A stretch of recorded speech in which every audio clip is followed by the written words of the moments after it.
The countdown to a huge kickoff starts now. How will the Wildcats handle the Marian Knights? Undefeated and loaded for cash. But the Wildcats have a few things to say about that. After jumping into the spotlight, beating Siena Heights. And let's get an update on that wild gator. What's cooking up in the parking lot? It's all next on Wildcat Countdown.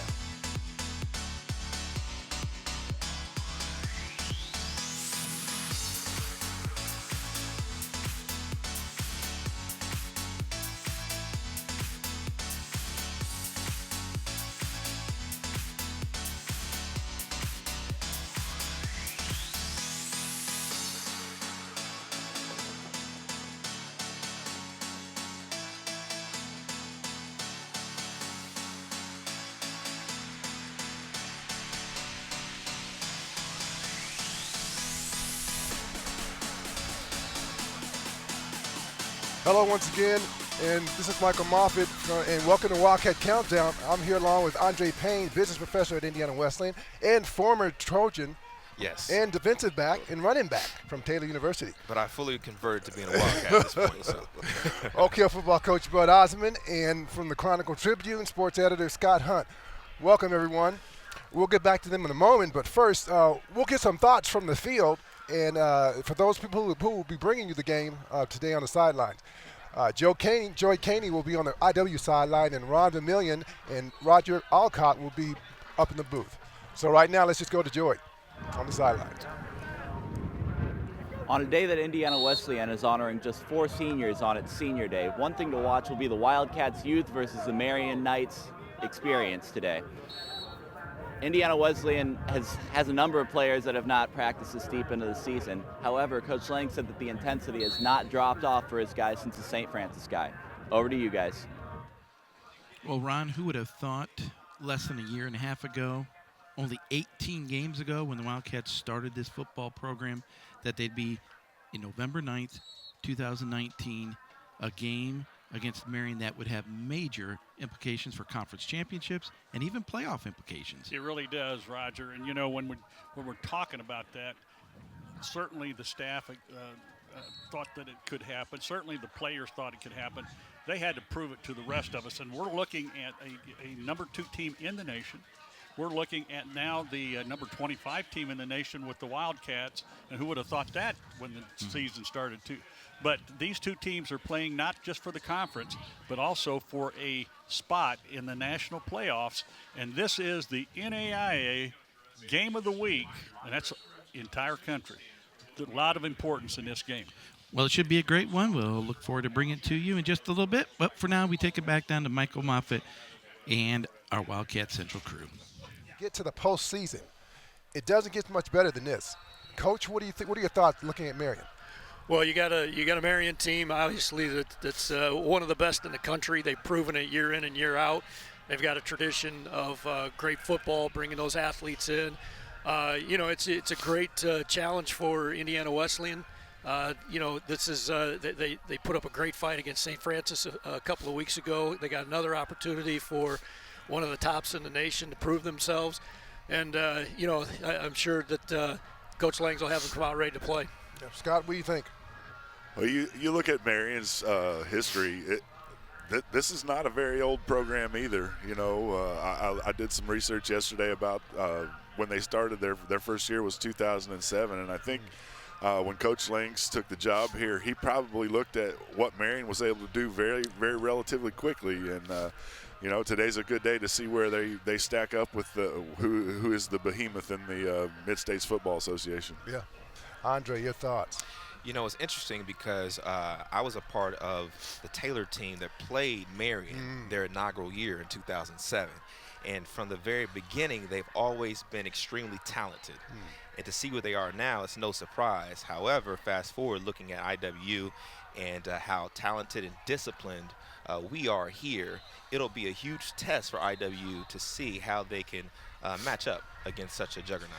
Yeah, they had a lot of. I mean, they've had a lot of times, within the season of getting behind, but the resiliency that they've shown each and every week, it's going to prove itself well coming in here. So we know the Wildcats showed last week and really all season that they know how to get ready for a big game. What are some of the things that they're going to have to do in terms of how they can manage this juggernaut? Well, they want to play on their emotion. I mean, they've proven themselves that they can compete with anybody in the conference. They want to be emotionally high for this, but they don't want to be so emotional that they lose focus. So it's a fine line right there between the emotional part and staying focused throughout the game. Right. Well, Indiana Wesleyan is going to have to find a way to move the football. I mean, and defensively, we played tough. I mean, they held them in check like they always do, but they're going to have to step up this weekend. So how will they do that? When we know they have a balanced attack in Marian, working on all cylinders. So how do we compete and stay focused with such a defensive-minded team as well? It's good. The battle's going to be won and lost up front. I think you can say that just about every game throughout the season. But from what we understand, Marian's got a very physical and fast defensive line. They run block and pass block well. It's I think that's where the biggest challenge lies for Indiana Wesleyan. Yes. And I know for us, we can't get down early. A lot of times, even in the last couple of games, we've got dropped behind, but also second half again is a half that we really step up. We cannot allow ourselves to get down this game because, these guys are built to win each and every down. So, Andre, given that,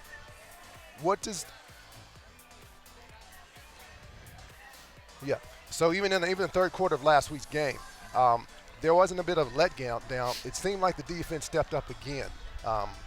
Tell me how they're going to have to do that this week.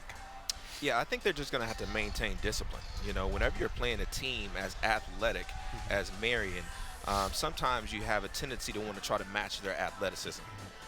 And at this point, I think being disciplined, understanding what your matchups are, what your sets are, and knowing you got help, I think that's going to be the best way for them to compete. Yeah, and it wouldn't help if we threw a couple of trick plays like we just saw before in there, just to get them off balance. How do we and Taylor? Marian comes in undefeated. How do they really get up for this game? Understanding that if they run the table, they could be in the playoffs again. But they understand this is a startup team. So how do they prepare for a team they haven't never met before? Well, I think it's this isn't new to them. I mean, they've been in this boat before, heading into the playoffs. They've come up against teams that are up and comers, talented teams. This is a coaching staff that's like I said, they've been here before. They know how to prep these guys. They know how to get their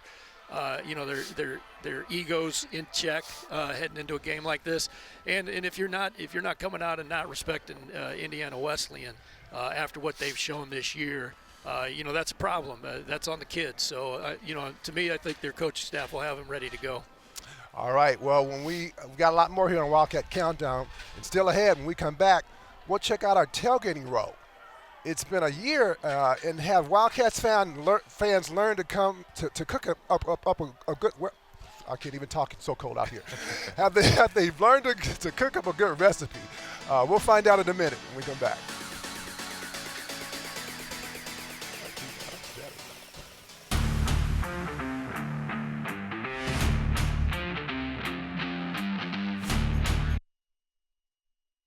How do we help someone flourish and gain fulfillment? On a consistent basis, you see people's lives change. You have the power to make good choices, you have the power to make bad choices. I really do want him to say, "Well done, thou good and faithful servant." Maybe this is what I'm wired to do. This is what I was meant to be.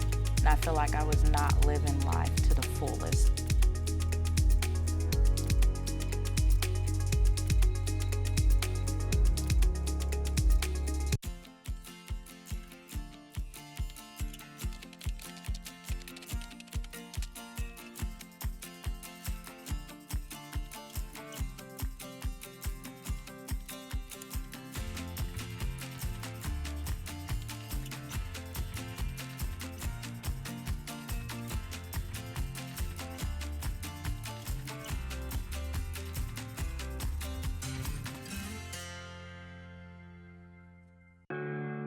Want to know what I like best about playing basketball for my high school? I like it because it's a place where my friends get to see me play. I like it because I'm playing for someone besides myself. I'm playing for everybody in my school and every person in my community. Indiana high school sports.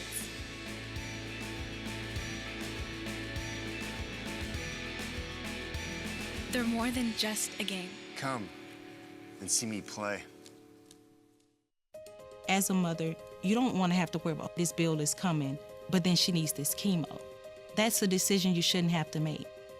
At St. Jude, a family never sees a bill at all, not one bill.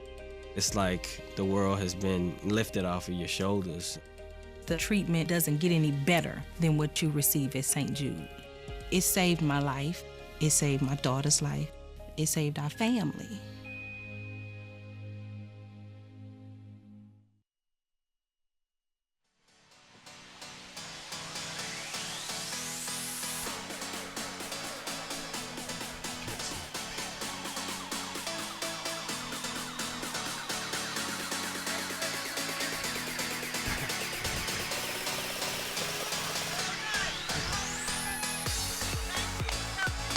All right.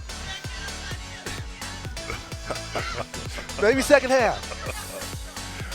Well, welcome back to the countdown. We've got some Marian fans here in the studio.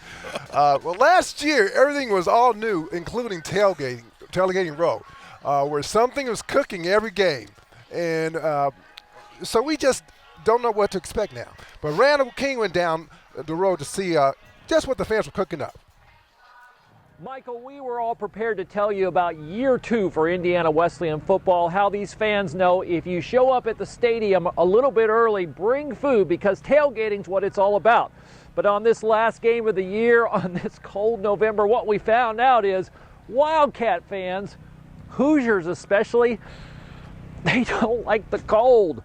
Maybe they're just a little bit smarter than the rest of the tailgaters out there.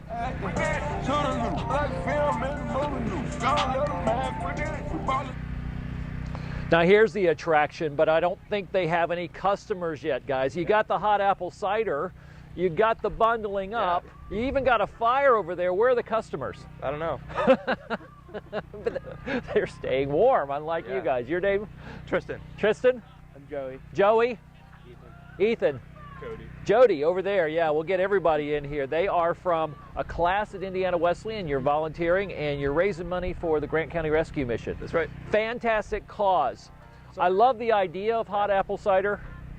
Might have to get some. I might even drop it. I might even drop $1 in there, and that may be the first $1 you've had this hour. That would be. Yep, that'd be awesome. Come help these guys out. They need your money. Okay, here are some more lonely folks. I checked in before we got on camera, and you guys are the catalyst. Remind fans what the catalyst is. So the catalyst is our student section on campus. Everybody's a part of it if they go to Indiana Wesleyan, so we're just here and we lead it. Okay, it's not that far from game time, and the catalyst right now is you two. Yep. And a couple of blankets. Yes, currently. Well, you got to do some work on this catalyst bit. We are do. Are you telling me IWU students aren't loyal enough to be out here for some hot chocolate? You know what? Not in this weather. Well, Catalyst has been great all season long. Let's get your name. I'm Lo. Lo? Lexi. Lo and Lexi, and I'm sure at kickoff there's going to be a few more of you there, right? Either way, it'll be hype. Catalyst. They're heating things up. Can't you tell? Oh, all right, got to tell you, you're the last people on tailgate row. And I admire your courage, but I'm thinking you're looking like you're packing it in. Am I right? No, we're just getting started. I like that commitment. What's your name? My name's Dorothy Collins. Dorothy Collins. It's but so cold. She's here. She's committed. She's going to be cheering on the Wildcats. Yeah. So, Michael, as the Indiana wind machine kicks on and we head back to the stadium, we've learned a couple of things. These Wildcat fans have learned a lot about tailgating, but more importantly, they haven't forgotten how to stay warm. One thing's for certain, their bellies will be full and they will be there and loyal for kickoff, because this year they got a lot to cheer about. Back to you guys. Thanks, Randall. Hey, can you track down Dorothy and tell her to bring some of that chili over here because we're freezing up here on the set here. Guys, this is our second year tailgating, and you know other than today was sad, and you should be ashamed of yourself, people. I'm going to come to each of your homes and come get you for next year. So anyway, what do you say about that? I mean, tradition is here. We need to galvanize the troops for tailgating. It's getting a little thin, but the food looks good nonetheless. The food definitely looks good. It does. Well, listen, when we come back, we'll hear from Coach Langs and the Wildcats as they get ready to take the field. And we'll take a look at what Marian's bringing to the table. University has in store for what they have in store for IWU. They're big, they're fast, and they are undefeated. We'll be back.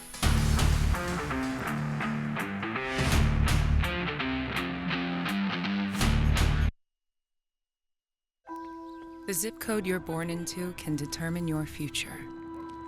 Your school, your job, your dreams, your problems. But at the Y, we create opportunities for everyone, no matter who you are or where you're from. For a better us, support your local Y today. When I was a kid, I wanted to be just like Cal Ripken. It's definitely humbling to know that now people are calling me a hero. Instead of finding the IED with my metal detector, the IED found me first, and that resulted in double above knee amputations. It's hard to describe the feeling of meeting somebody that you've always wanted to be like. There are people now that are looking up to you for their inspiration and to be their role model. Visit saluteheroes.org to learn more. Do I really want to step into something that's not safe? Do I really want to do something that's uncertain? The world is desperate for nurses who want to positively impact the world for Christ. The biggest communication problem is that we do not listen to understand. We listen to respond.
Welcome back to Wildcat at the Half. Let's check out on the field with Joey Caney, who caught up with Coach Langs just moments ago. For last week's big win against Siena Heights, how are you guys safeguarding against the letdown this week against an even better opponent? We're just focused on, we understand how good Marian is. They're a great football team and a great football program. Our kids have had a great few weeks of prep. We just got to stay locked onto the task and execute. How's your offense planning to counter Marian's pass rush? We've got to be balanced. They're a great defense, probably the best in the country. We've got to make sure we stay ahead of the chain, stay on schedule, and protect the football and stay out of third and long. Obviously, you don't focus too much on rankings, but what does it mean symbolically for your team to get that first top 25 ranking this week? Yeah, I think it's well deserved for the football program, well deserved for the administration. A lot of work has gone in the last 3 or 4 years to get us to this point, and it's nowhere near what we want or what we think our best is, but it's a good first step. And today's senior day, what have your group of seniors meant to your program so far? They've come in, they've given us experience when we weren't going to have it as a new football program. They've come in and bought right into the culture and been great representatives at IWU. Thank you, Coach. Good luck. Thanks. Back to you guys. All right, panel, we've heard from Coach Langs, pretty positive outlook. What do you expect in terms of preparation from this team? Coach Butt? Preparation from Marian. like you said before, they're going to be prepared for what Indiana Wesleyan has done over the last couple of weeks. They've got a new respect for him. If they already respected him, but a new respect after what they did against last week and against St. Francis. They're going to come in and be prepared and be able to to be in a sound defensive position and make sure that they don't give up anything foolish. Okay. Well, let's take a look at these Marian Knights, and this is from the last home game when they played Lord's Tech. A lot of offense, a lot of power, as you can see. Salary, the money man has taken it to end zone again, so that's going to be difficult. How do we defend against that? Well, you're looking at a guy that has half of 1,800 yards that Marian has. I think it's like Andre said before. It's discipline. It's discipline. Money Woods just took it in again. They got salary and money, so they know that they have a nose for the goal line. And here's a big run from Money, 69 yards. Yeah. Between salary and money, they've combined to score 18 touchdowns of the 23 Marian has. Yeah. And you can take that to the bank. I mean, you look at those two running backs, and like we had mentioned before, both seem to be around 5'8", but they're real stocky and quick and shifty. And so it's going to be imperative that the defense stay disciplined when those cutbacks come, because they're going to come right back to you. Right. But you have to stay disciplined. And I know they have some great nicknames, Salary and Money, right now, but I look at them like Thunder and Lightning as well. You have the Thunder coming with salary, and then you have the money coming with money. Well, on the other side of the ball, they have one of the most athletic defenses as well, and we've never seen that before. So how do we make those adjustments? Well, I think they, when you look at Marian, you're looking at a lot of like D1 talent, just not in D1 bodies. Yeah. And when you get situations like that, you just got to make sure that you're not trying to do too much. You do your job. You trust what the coaches have told you to do.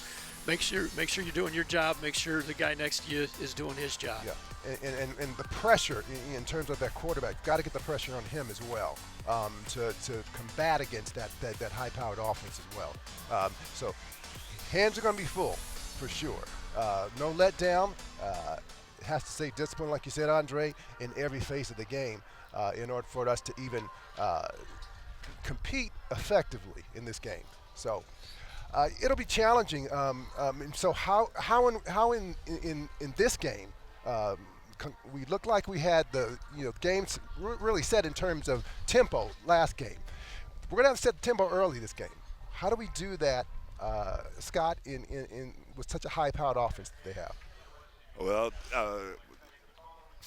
Coach Terrazas in the Thursday production meeting talked about, or actually Coach Clark talked about keeping them out of third and short, making them, getting in behind the chains a little bit, making them work to get their third downs. They're converting 50% of their third downs for the season. So, if Indiana Wesleyan can keep them from, get them into 3rd and 6 and 3rd and 7, maybe they can bring a little different pressures and get that offense off the field. Okay. Well, it'll be a challenge, but the Wildcats say they're ready, and the fans are ready, and they're ready to say hello. We're ready to say hello to the Wildcats as well. We're going to get ready to greet the Wildcats in a minute, but I want to get back to that one question. In terms of this weather, now this is in my opinion, the second coming of Lambeau Field, but we'll get to that question when we return.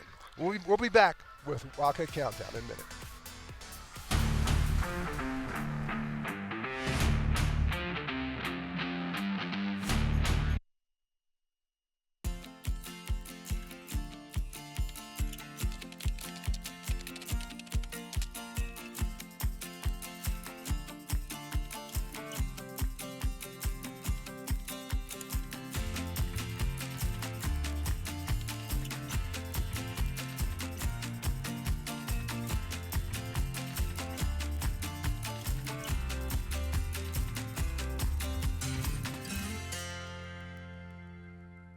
Where is America's premier agricultural theme park? It's a family-friendly gem, agritourism the way it should be. It's Fair Oaks Farms, where kids of all ages learn about 21st century farming while having fun. Where else can you get ice cream made with fresh from the cow milk, climb a 25-foot milk carton, or see a cute little piglet minutes after it's born? Utterly close to farming. That's honest to goodness Indiana. Start exploring at visitindiana.com/fairoaks. As a mother, you don't want to have to worry about this bill is coming, but then she needs this chemo. That's a decision you shouldn't have to make. At St. Jude, a family never sees a bill at all, not one bill. It's like the world has been lifted off of your shoulders. The treatment doesn't get any better than what you receive at St. Jude. It saved my life. It saved my daughter's life. It saved our family.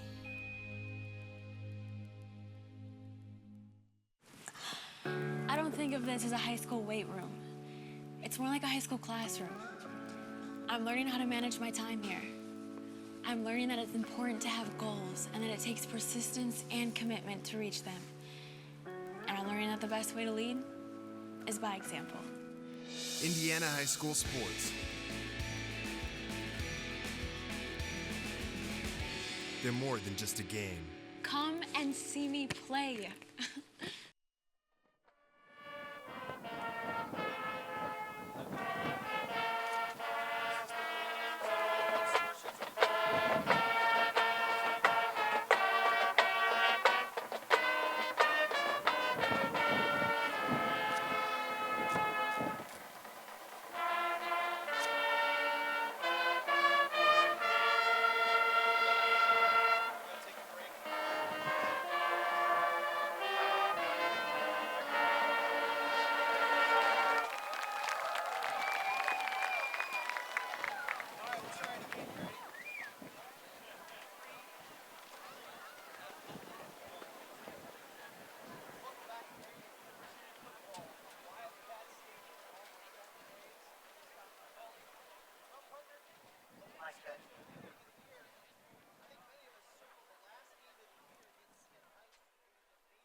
All right, gentlemen. Keys to the game. Let's start with you, Bud. What are you thinking? Well, I think Indiana Wesleyan's got to get Marian's offense off the field. It's not going to happen every time, but they got to be more consistently getting them off the field and then letting them sustain long drives. Well, a line of scrimmage, whoever wins the battle at the line of scrimmage has got a big advantage. Andre. You know, we talked about being disciplined, but I also think they need to maintain aggression as well. I think sometimes there's a tendency to be complacent, and I think with this team, we have to continuously put pressure on them. Yes. How about your picks? I'll take Indiana Wesleyan 31-30. He's got a score. Tough task for the Wildcats today. I think I'm going to go with the Knights 31-24. Okay. I think I'm going to go with the Knights as well, 21-7. All right, I'm going 21-14 Indiana Wesleyan. Well, listen, that will do it for everyone here at the panel. We'll be back with Wildcat at the half. So until then, enjoy the game, everyone.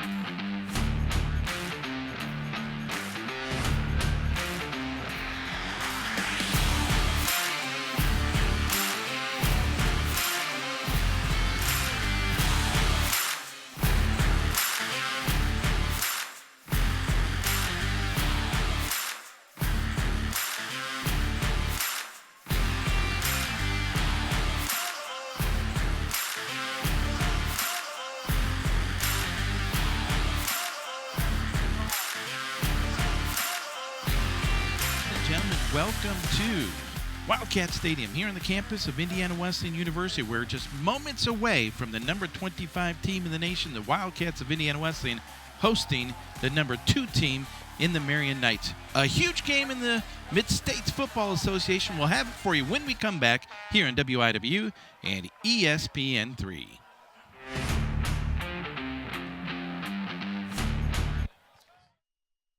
This week on Crossroads, Pride and Prejudice takes us back to 1813. Hear one man's story of recovery and how he's using it to spread hope. And we'll try a different kind of decorations to get us into the fall spirit. I'm Randall King. And I'm Annika Peterson. These stories and more this week on Crossroads.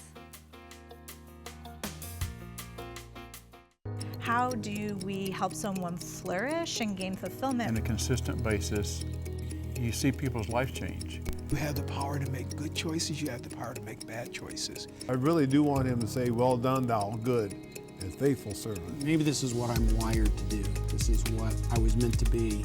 And I feel like I was not living life to the fullest.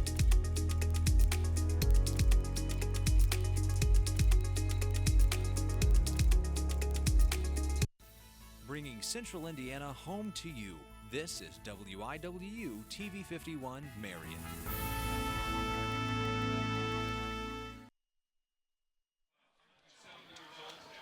And welcome back to Wildcat Stadium. We're ready to kick this one off in just a few minutes, along with Ron Vermillion and Roger Alcock. And Ron, what a big game here for Indiana Wesleyan. We talked about it here locally on our pregame show, but who would have thought the Wildcats on November 9th would be in a game that really amounts to the game of the year in the Mid-States, at least in the Mid-East, because the winner of this game is in first place. Now, they're kicking the ball off, and the referees were not ready because there's still 17 seconds on the pregame clock. So these teams are ready to play. They're anxious to go, but have to follow the rules. And I totally agree with you.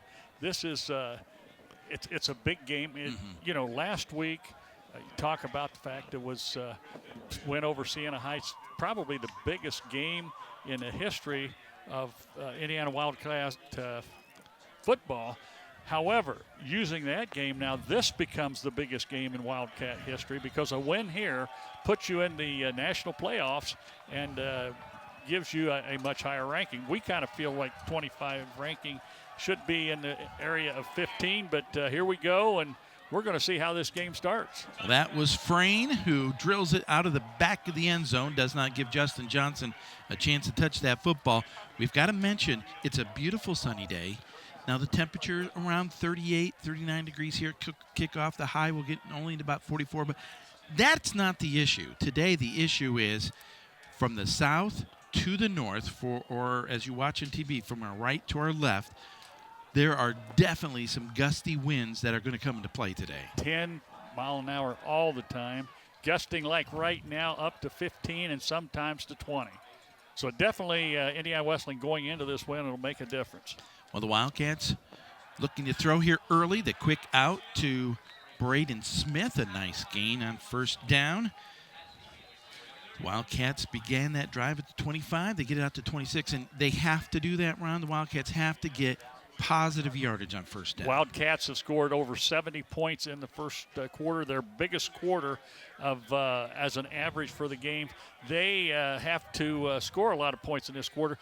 Marian, on the other hand, scores a lot of points in this quarter. Something's got to give first quarter. Well, the Knights, the best defense in the country at the NAI, they only give up 6.7 points a game. What a tough throw right there by Zach Smith, who was under pressure.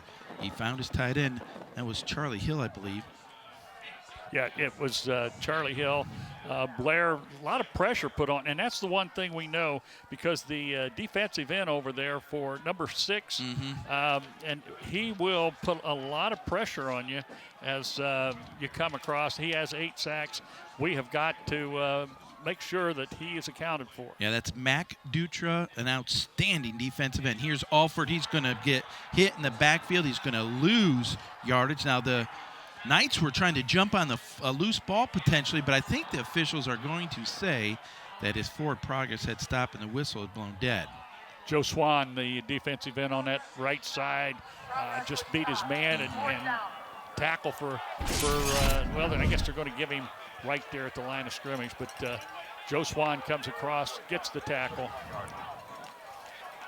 Yeah, this defensive end, both ends for this defensive line, they're big and fast. When we talked to the Wildcat coaching staff about this defense, said what stands out immediately, they said it's their speed. It is, and you know, when you talk about it, their defense, you're talking about what we call the bookends, the 2 guys that make this defense on the line go, oh, bad. That ball was partially blocked. Now it takes a fortunate bounce for Indiana Wesleyan as it gets out to midfield, but someone came in there for the Knights. I believe it might have been number 28, Peyton Trexler, who was a familiar name to folks around here, a Southwood High School product, but very good field position here for the Knights to begin their first drive. And he did put the pressure on. I think he did get a piece of the ball. Lucky that the ball got to the 50-yard line.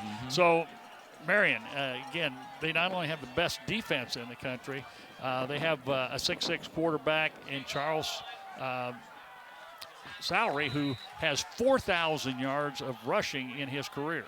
Yeah, if you want to watch a guy in this offense, obviously their quarterback is outstanding, Ethan Darter, the 6'6" senior, but their tailback, Charles Salary, already over 1,000 yards. Let's see if we can see if someone gets a piece of this football here. Here comes the man in. He did, just by the fingertips. Well, here's Salary on the second down carry. Gets a nice block, kicks him out. First down yardage and more as he gets it inside the 30. First down, Knights. Indiana Wesleyan going to see a steady diet, easy for me to say, of Charles Salary. First down, they run him 2/3 of the time. Second down, they run him 90% of the down on second down. So first and second down, you better find and spy on Charles Salary. And get a load of this. They average 258 yards a game on the ground. That's just remarkable. But, boy, there was a break for the Wildcats. As Shantz didn't see the ball, but he broke up the pass anyways. If he broke on the ball, but he had his back to the ball, and that's what you call using your head, I guess, as he was drilled in the back of the head. So second down and 10. Shantz, great cover. If he'd have turned around, probably would have got the interception. Reed, their big tight end, 6'7", 255 tight end, was the intended target there. Well, now it's second and 10. Off the play action. Darter has time on the run. He's getting traced down, but he has the football down to the 21-yard line. A big gain of 8 yards on that quarterback run. He doesn't do that a lot, but he hasn't had to. It was a play action, and nobody was open. Cam Locke from his backside really chased him down from right to left, but a good pickup for the quarterback, Ethan Darter. And if we didn't say it, he is 6'6", 245, and a senior.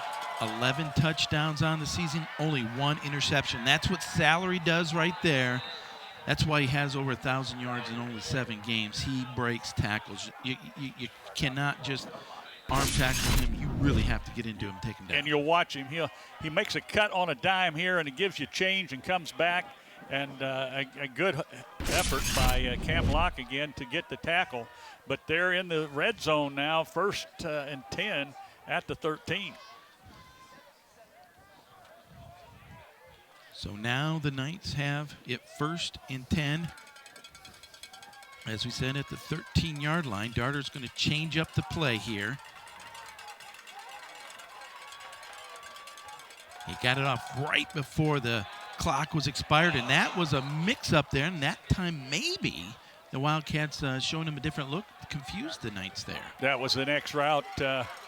It really is a pick route, if you want to know the truth. The inside guy picks for the outside guy, picks for the inside guy, but it was held up. The pick, they ran into each other, and really nobody there on the touchdown throw.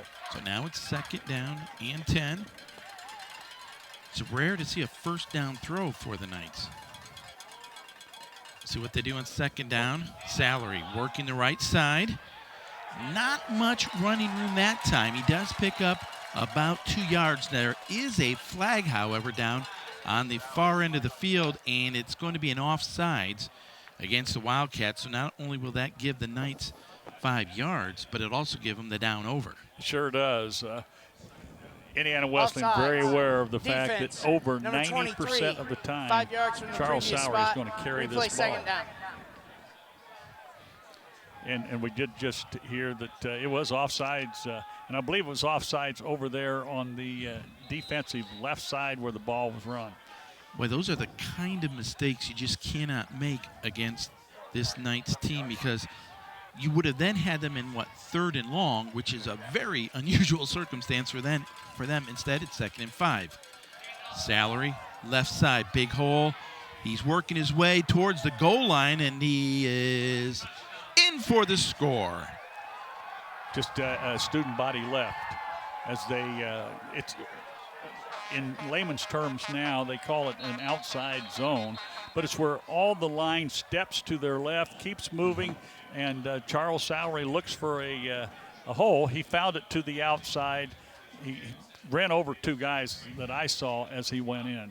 So a touchdown, first series for Marian, and this high-scoring offense showed why they're high-scoring, and Charles Salary showed why he has over 4,000 yards in his career. There was a penalty. Let's see what it is. Unsportsmanlike conduct, number 23 of the defense. That penalty will be a force on the kickoff. That's number 23's first uncharged unsportsmanlike of the game. Well, that's a mistake you don't need as well there. Gregory for the Wildcats got an unsportsmanlike conduct.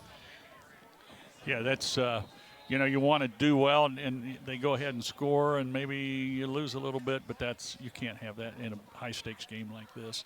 Well, here's Plesac with the extra point attempt. He drives it through, and that makes the score 7-0. The Marian Knights on top. So 7 plays in 50 yards, capped off by this Charles Salary run. And here you see the whole line going off to the left. He breaks 2 tackles right there, gets into the end zone. And great. This is a very great offensive line. It's a good back. And those wide receivers know how to block, too. And when you've got that combination, you score a lot. Man, you look at their offensive line. Lott, 6'4", 275. Taylor, 6'2", 310. Dillon, who's 6'3", 285. He's the runt of the litter. Burks, 6'4", 335. Boenig, 6'6", 295. But they're seasoned and they're veterans, except for Dillon, who's a freshman in at center. But they're big and strong and experienced. And, of course, Indiana Wesleyan's defense have seen this before. Sometimes it takes you a series or two. We've seen this against St. Francis. We've seen it against Siena Heights. We've seen it against all the good teams we play where they come out, they are seasoned. It takes a while for our defense to respond to that. Look for some adjustments to be made on the side. Talk to J.J. Clark. Yes, they know what they're going to see. Coach Clark has scouted all of their games thus far, and he knows what tendency is to expect. It's just getting the people in the right spot. One play, they got them in the right spot, and they were offside. So you can't make mistakes, and as we talked with the coaching staff in our production meeting, they have to play a perfect game, and I'm talking about the Cats. Well, now they pooch kick it here. The Wildcats call for a fair catch as Justin Johnson came up and makes the fair catch, so the Wildcats will have it 1st and 10 at the 20-yard line. That's a smart play right there by the Knights. Anything that's behind it, and it's at the 20 or the 25, but anything behind that yard, they automatically bring out now, where before, if you fair caught a ball, and I believe it is the 25.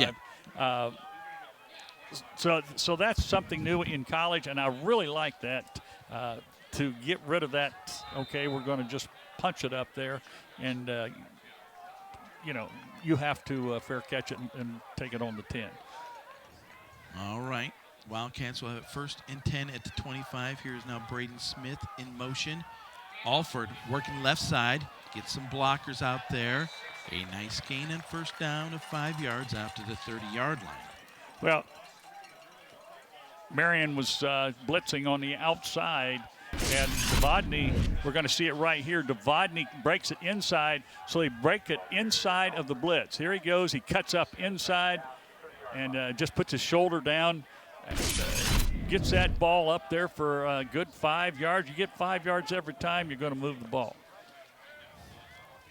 Smith in motion across the formation. Quick hitter out here. Caleb Kelly with the grab. Caleb Kelly fights his way forward and picks up a first down for Indiana Wesleyan, and that'll be their first down of the football game. And now the Wildcats looking to get a little bit of a rhythm going here on offense. And they, the one thing I've seen is their defensive line, very tough, very big, very hard to move. But you can throw on this team. You can throw and you can pick up yards. You can't throw deep on this team, but you can get those short and middle passes for success. Here's Hill in motion. Alford has a nice hole on the right side as he picks up 6 yards. And let's see, is there a flag on the play, or why did we stop? I don't see it. I saw the officials stop the clock. Let's see. Offsides. Defense, number 20. Yeah, 5 yards from the previous spot. Replay first down. Okay, so the Wildcats will take – I didn't see the flag, but I saw the officials stop the clock. I didn't see it either, but you want to take it because it gives you an extra down, gives you 1st and 5. I like what they're doing with Devadny Alford, hitting off tackle. This team is very tough to run inside the tackles, but off tackle, they're susceptible. Out wide, they have great linebackers that can get to the alleys and stop you for much gain. 1st and 5, straight drop. Here's the screen. Oh, it's picked off, intercepted, going back the other way, and that was big number 37, Oakley, for the Knights, who read that play, and he stepped right in there and intercepted that screen pass. He just what you said, that ball was thrown right at him. I don't think Zach Blair saw him at all. And fortunate that they got a stop, but that puts it in the red zone for the second series, and this is not the way you want to start a game against the number 2 team in the nation. No, they'll have it 1st and 10 with only, with still 8:26 to go here in the first quarter at the Wildcats' 18-yard line. Well, you're going to get a steady diet of Charles Sauer here, and that would be number 1, the tailback. Handoff. Left side, he is taken down by Owen Perkins after the short gain. He just throws it right at the little linebacker there, the big linebacker. Well, after the gain of 3 yards, it would be 2nd and 7. You would think right here, this is obviously a huge possession for this Wildcat defense. They got to try to see if they can't force a field goal attempt here at the very most. But there you see the arm of the quarterback, Darter. He is a big, strong-armed quarterback. That was a long throw right there, and he put it on a dime. Allowed Juice to get over there and cover it, not to give up the entire yardage, but still, as you said, you get those 5 to 7, 8 yards a crack, it makes it tough. So now 3rd and a short 2. Sally hemmed in, but he makes a man miss. Fights his way towards the first down marker, but credit the Wildcats defense there that they stayed home, hemmed him in, and it'll be 4th and 2. Now do the Knights, are they going to go for it, or do they kick the field goal? And I don't see their kicker coming out. I don't either, and I saw Hunter Terrell do a heck of a job stopping that play. Now, he got blocked, and he got blocked in the back with no call. But Hunter Carroll was the difference in that play as he came across from his defensive end spot. William is split to the slot left. Here's the handoff to Salary. And he's going to be very close to the first down, but I believe he's got it. It should be enough for the first down. And was there any surprise there who got the football? No, and when you saw Owen Perkins go backwards, you knew he was going to get that first down. They double-teamed on Owen Perkins and just drove him straight back. We didn't get a guy in there quick enough. So maybe they're just going to have to measure here. Well, I do believe we're going to have a measurement. Watch Perkins come up. There he goes. And we'll wait. Big call here, big measurement here. But it looks to me as if he got the first down. Really close. Boy, that is as close as you can get. Oh, my goodness. It was closer than I thought. He got it by maybe about an inch, 2. So a fourth down conversion. That's a big play in this game. They don't say that very often, but when you're down a touchdown and then you get that play, that would have gone over back to the Wildcats, but now they've got a first down there and at the 7-yard line. And again, who you're going to see? You're going to see a lot of Charles Sauer. So it is 1st and 10 for the Knights. 1st and goal, excuse me. Salary working the right side. He is hit at the 4, driven back, but he picks up 3 yards there. Cam Locke again on the tackle, and I like what they're doing. You know, they're using that H-back. I believe it was Ben Stevens that time, and sometimes it's Anton Berry. But they do use a back to get over and into the hole, and that's what a lot of the teams in this league have gone to. Salary tries to bounce it outside. There's a flag. I believe that's going to be a hold here as there's a flag on the play. Maybe a block in the back, but at any rate, I believe it's going to be against Marian. So the first maybe error of the day for the Knights. We'll wait for the official call, but it came over there on that right side of the offensive line. Holding, number 9 of the offense, 10 yards from the previous spot. Replay the down. So Miller is going to be called for a hold. I'll tell you what, the other thing we're going to watch out for here is a couple of 4s going at it. Massimo Pagnoni out here for the Wildcats, and Williams for the Knights, a wide receiver. They have really been going at it. Johnny Williams for them, he's a big receiver for them, and there you saw the hold. You mentioned Cam Locke, the NAIA Defensive Player of the Week last week with a couple interceptions in that huge victory over Siena Heights. He had, I believe, 9 tackles as well. Here's a throw in the end zone. It was knocked away, almost picked off. Oh, there for the Wildcats. That would have been a huge play had Lamont Matheson been able to make that interception. Christian Smith putting a lot of pressure on the quarterback, and that quarterback doesn't have to throw over many. And here you're going to see that play. You see him get, and he has time. Here comes Smith, steps right into it, and he didn't see him at all. Man, had he intercepted that one, he had some running room as well. Well, here we go. 3rd down now. Is it 3rd down? It is. Straight drop. Under pressure. The pass across the middle. It is caught, and it is a touchdown.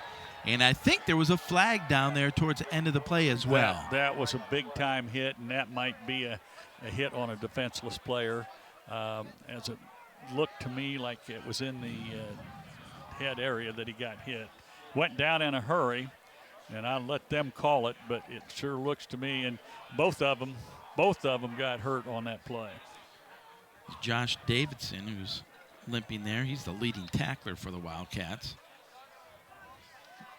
I think maybe Matheson maybe got the hit. We're going to see. Now we'll wait for the call.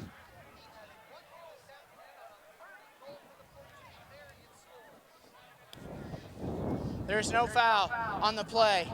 The result of the play is a touchdown. Timeout for injury. All right, so they're going to pick up the flag. That was a really nice pitch and catch right there by the Knights. But we'll take a look at it when we come back. There's a timeout on the field, so we'll take a break as well.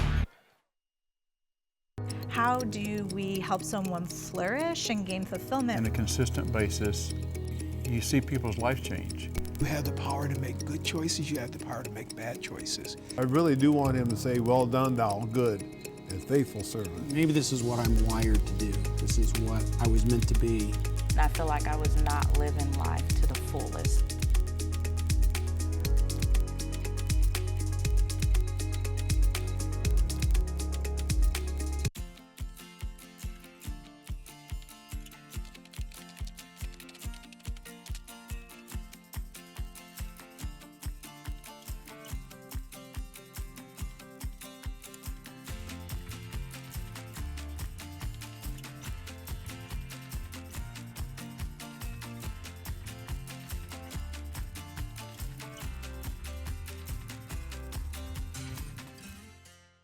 Well, Josh Davidson limped off the field, so now the extra point attempt here to put the Knights up 14-0. This will be Plesac, the junior.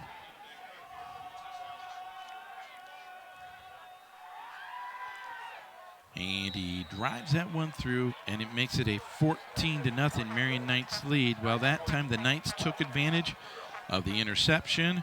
They had the short field, only 18 yards. Took them about 5 plays, but it's capped off by this touchdown pass. I like the effort of the defense, but this is just a little slant route, a look in, and that was, again, I think that was Matheson that got the hit, and he's hurt too. But Plesac puts it right on the spot where Miller can make the grab. Yep. And Greg Miller with the touchdown, and there we see the Knights on top. Boy, 14-0, still 5:30 to go. Now, here's one thing, though, we do know about this Wildcat team. That, they were down 14-0 in Siena Heights, and all of a sudden the game changed. We know this Wildcat team is accustomed to fighting for 60 minutes of football. And that is a Jordan Lang's personality in this team, is that never say die, be the alpha dog for all 60 minutes of this game, and certainly that's what they're going to be. You've made 2 mistakes, in my estimation, 2 mistakes. But I like the way the defense played in that short 18-yard court. They still gave up the touchdown, but several big hits and a chance for an interception. Frayne drives that one, a low line drive, though, that is out of the back of the end zone for the touchback. And so once again, the Wildcats will have it at the 25-yard line. But boy, this wind has been a bit of a factor, because with the kicking game, that punt, it gave the Knights excellent field possession on their first drive, where they started at midfield. Then, of course, the Wildcats starting deep. Their second possession, they turn it over. So Wildcats got to find a way at least to see if they can't flip the field here a little bit. They have to endure this win for another 5 minutes and 30 seconds. Here is Alford on the counter play, left side. Nice hole over there as Alford on first down gets a gain of 7, maybe 8 yards out across the 30 to the 33-yard line. You see a nice kick-out block here, but Charlie Hill gets a nice kickoff block right there and allows Devadney Alford to turn it up. And for those of you who are not aware of it, Devadney missed the first half of the season. The running game just wasn't there. With his return, Indiana Wesleyan now has a very credible running game. Averaging about 65 yards a game. There's a nice hole again. Alford with the nice gain of first down. That tackle finally made out there for the Knights by Wilson. But a big gain on that second down play, and so Wildcat first down. And that's something, quite frankly, teams just do not do against Marian, is run the football. I mean, they only give up 72 yards a game, an entire game rushing. Wildcats, if they can run the football, that'd be huge in this contest. Yeah, Eric Terrazas has figured out a way to allow Devadney Alford to get some kick-out blocks, to run that outside zone, and so far it has worked. Alford once again. Alford on first down, gets it out across the 45, out to the 48-yard line. We'll call it a gain of 4 on first down. And this is where you don't run very well. They still get 4, but they ran right into the heart of that defense. And I like that too, because a lot of teams just don't run the middle because they know how strong the 2 defensive tackles and the 2 inside backers are. Devontae Alford runs a little counter, got them to going back to their left, and he cuts it back to his left, which would be their right. That was Smith in motion to the left. The quick hitter out here to Alford. Had he made the grab, he would have been down immediately, but it was an incomplete pass. One of the things in our production meeting that we talked to Coach Langs and J.J. Clark, the defensive coordinator, is, Eric Terrazas, the offensive coordinator. This team is fast. Their linebackers, their secondary, they get to the ball in a hurry. Yes, they do make mistakes, but they make up for the mistakes by their quickness. You saw that cornerback Comer coming over there, and he was all over Devontae Alford. But now the Wildcats are looking at a 3rd down and 6. The ball's at the 48-yard line. Kelly came in motion towards the formation, and there was a big hit on Blair. Now, I thought that was clearly an incomplete pass, but so did I. I thought it was. It hit, what are they going to call it? They're going to call it a fumble? It was a forward. The Knights on the defensive side are fired up. Dutra came in and put a lick on Zach Blair that time. Let's take a look at this replay here. We'll see if his arm is going forward. Well, that time Devontae Alford, he moved up for the block, and Dutra was the guy applying the pressure. Well, again, that was just an incomplete pass. Here's a low kick that takes a good Indiana Wesleyan bounce. The ball is gathered up at the 16 and brought out to about the, about the 27. There is a flag on the play, and I think this is going to be a block in the back on the Knights. Nice shoestring tackle. Jacob Daniel on the tackle. A great effort to get him down at that point. And you're right. This team during possesses the return, a lot of illegal block in the back on the return team. Quickness number 27. in all positions. Half the Even distance for the goal. down linemen First are down, quick. Marian. So two mistakes thus far, and just a near mistake on that. Hey, while they mark off this penalty, we're going to check in down on the sidelines with Joey Koenig. After 2 possessions, Indiana Wesleyan defensive coordinator J.J. Clark huddled up his defense to emphasize 2 points. 1, they need to get more pressure on the quarterback on play-action passes, and 2, they need to protect against slant routes over the middle, like the one that Marian scored a touchdown on last time out. Back to you guys. All right, thank you so much, Joey. Now with the penalty, it puts the football back at the 9-yard line. But on first down, a pickup of about 3 yards on that carry. And let's see, who was that carrying the football that time for the that might have been Knights? Wood. Yeah, Wood. No. Actually, that was Tristan Tonte. Yeah, Tonte. He's the number 3 rusher for them, and really doesn't get a lot of carries. Well, after salary, Money Woods is their second leading tailback, but they're going to put Tonte in there on this possession. He works right side, has a big hole, breaks it back in the middle, has the first down as he gets across the 25 out to the 28-yard line. Again, the zone going off to the right, and any good zone runner, Roger, we're going to see that right here. He's going to go off to the right. He sees everything opening up back to the left. He makes that cut, comes back, makes a nice run out of what could have been just very little as far as, and so the third stringer, he looks pretty good. As Fry and Pagnoni make the stop there for Indiana Wesleyan, but it is a first down here for the Knights. They're playing some press coverage now here. The quick hitter to the right side. That is the reception there by number 12 for the Knights. I believe that's Pressler who makes the grab there. We Indiana Wesleyan is led in tackles by Josh Davidson. Haven't heard a lot from Josh, maybe because they are going a lot off to the right on the passing.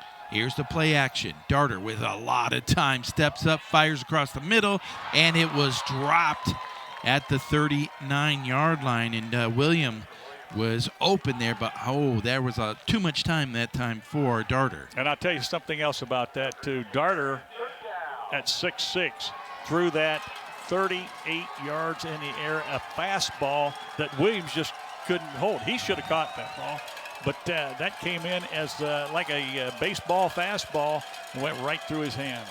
Well, now it's third down. The Wildcats would desperately love to get a stop here. Here's Tante with the carry. He's got the first down, though. Over left tackle, across the 40, out to the 43-yard line. Wildcats used their outside backers and blitzed them to the outside. Marian runs the ball up the inside and gets the first down. And so with 1:20 to go here in the first quarter, the Knights have it 1st and 10. Out at the 42-yard line. Darter rolling to his left, stops. He's going deep for William. William makes the grab. He's inside the 20, inside the 15, and finally taken down inside the 10. Let's see where they mark him down, but it's somewhere. It's going to be about first and goal at the 5, I believe. Josh Davidson picks him up right here, and the ball is perfectly thrown, 35 yards in the air, and Josh Davidson makes a touchdown-saving tackle, but they're in the red zone for the third time in this quarter. So now it's first and goal. Power formation. Tante is hit, but then spins forward. And now it looks like Owen Perkins is a little bit slow to get up here for the Wildcats. You're exactly right. He's getting hammered. He's getting a lot of double team blocks up there, and they're getting underneath his pads and driving him back. And he's trying to drop in the hole there, but he's taken the efforts of two guys to blow him out. This may be the final play of the first quarter. High snap, broken play, and Darter's just going to throw it out of the back of the end zone. So they had guys downfield. This has to be an intentional grounding. Well, there is a flag on the play. I thought that was an acceptable play for the quarterback, but we'll wait for the call. Intentional grounding. Yep. Offense, number 18. Lost it down. The ball will be placed at the spot of the foul. And I'll tell you why that was. Because there was nobody. It's supposed to be a running play. Nobody goes out. He's just trying to not. See, there's nobody going out into a pass route. That's the reason it's called. All right, so it is a loss of down. So it's third and goal. The ball is going to be, though, back at the 13-yard line. It's a spot foul and a loss of down. 15.3 seconds here to go in the first quarter. Remember in this situation last time, the crossing route here, or the skinny post. Darter throws to the back of the end zone, and it is incomplete. The intended receiver that time was Clark, and it was overthrown. So now it'll be a 4th and 13, and now we'll see the field goal unit out here for the Knights. It was a good choice on the pass route. You're going to see him. It's going to look like that quick slant, only he does a V-out cut off of that slant. Justin Johnson, in on the coverage there, and really I thought did a pretty decent job on coverage here because Darter had nowhere to go with that ball except high and deep. The defense has really had their back. And the field goal attempt, it is good with 7 seconds to go here in the quarter, but that makes it now a 17-0 Knights lead. The defense have had their back to the wall this whole quarter. I think they've played pretty decent. Yes, they've given up touchdowns. Yes, they've given up a lot, but when you start on the short route on 2 out of 3 series, it's hard to stop that. It's a moral victory to stop them for a field goal. Well, We'll have the kickoff here, and then maybe one play that we'll see what the Wildcats can do with the field moving the other direction, going with the wind instead of the. Yeah, that has certainly limited their passing game. I think it'll help Zach Blair when he gets that wind behind him be able to throw a little harder. You know, you're still going to throw a ball maybe 15, 20 yards, but you don't get it there with the same velocity that you do when you've got that 10 to 15 mile an hour wind behind you. And it does certainly going from our left to our right. It takes away the deep ball threat to Braden Smith. That's exactly. Well, here's a wobbler, and that's a mistake because it goes out of bounds, and it'll give the Wildcats the football out at the 35 after that penalty. So, kick out of well, bounds. they know time goes off the clock there. The ball will be placed at the 35-yard line. Coach Lang has his guys down there around him. He's trying to exhort them to get out there and do something. Yeah. If you get the feeling if they could make a positive play, get a big gain, maybe turn over or something like that, that they can kind of get their confidence back up here a little bit. I believe the offense they've got to do something here on this series. And we've seen them run the football well at times. So now we go 1st and 10 from the 35. Here's Devadney Alford. Devadney got hit but plows his way forward for a couple more yards. And so a gain of 5 on 1st down, and that'll be the end of the first quarter of play. We'll take a break. When we come back, the Wildcats will have it 2nd and 5, looking to get on the scoreboard. They trail 17-0.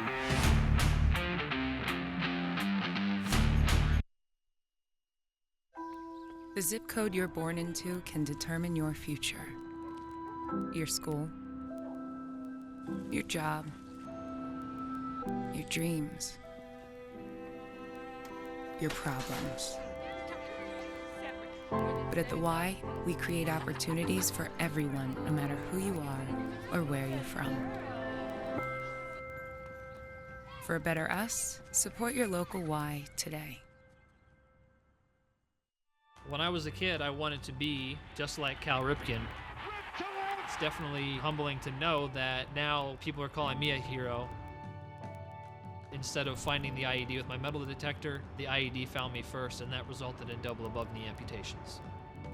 It's hard to describe the feeling of meeting somebody that you've always wanted to be like. There are people now that are looking up to you for their inspiration and to be their role model. Visit saluteheroes.org to learn more. Do I really want to step into something that's not safe? Do I really want to do something that's uncertain? The world is desperate for nurses who want to positively impact the world for Christ. The biggest communication problem is that we do not listen to understand. We listen to respond.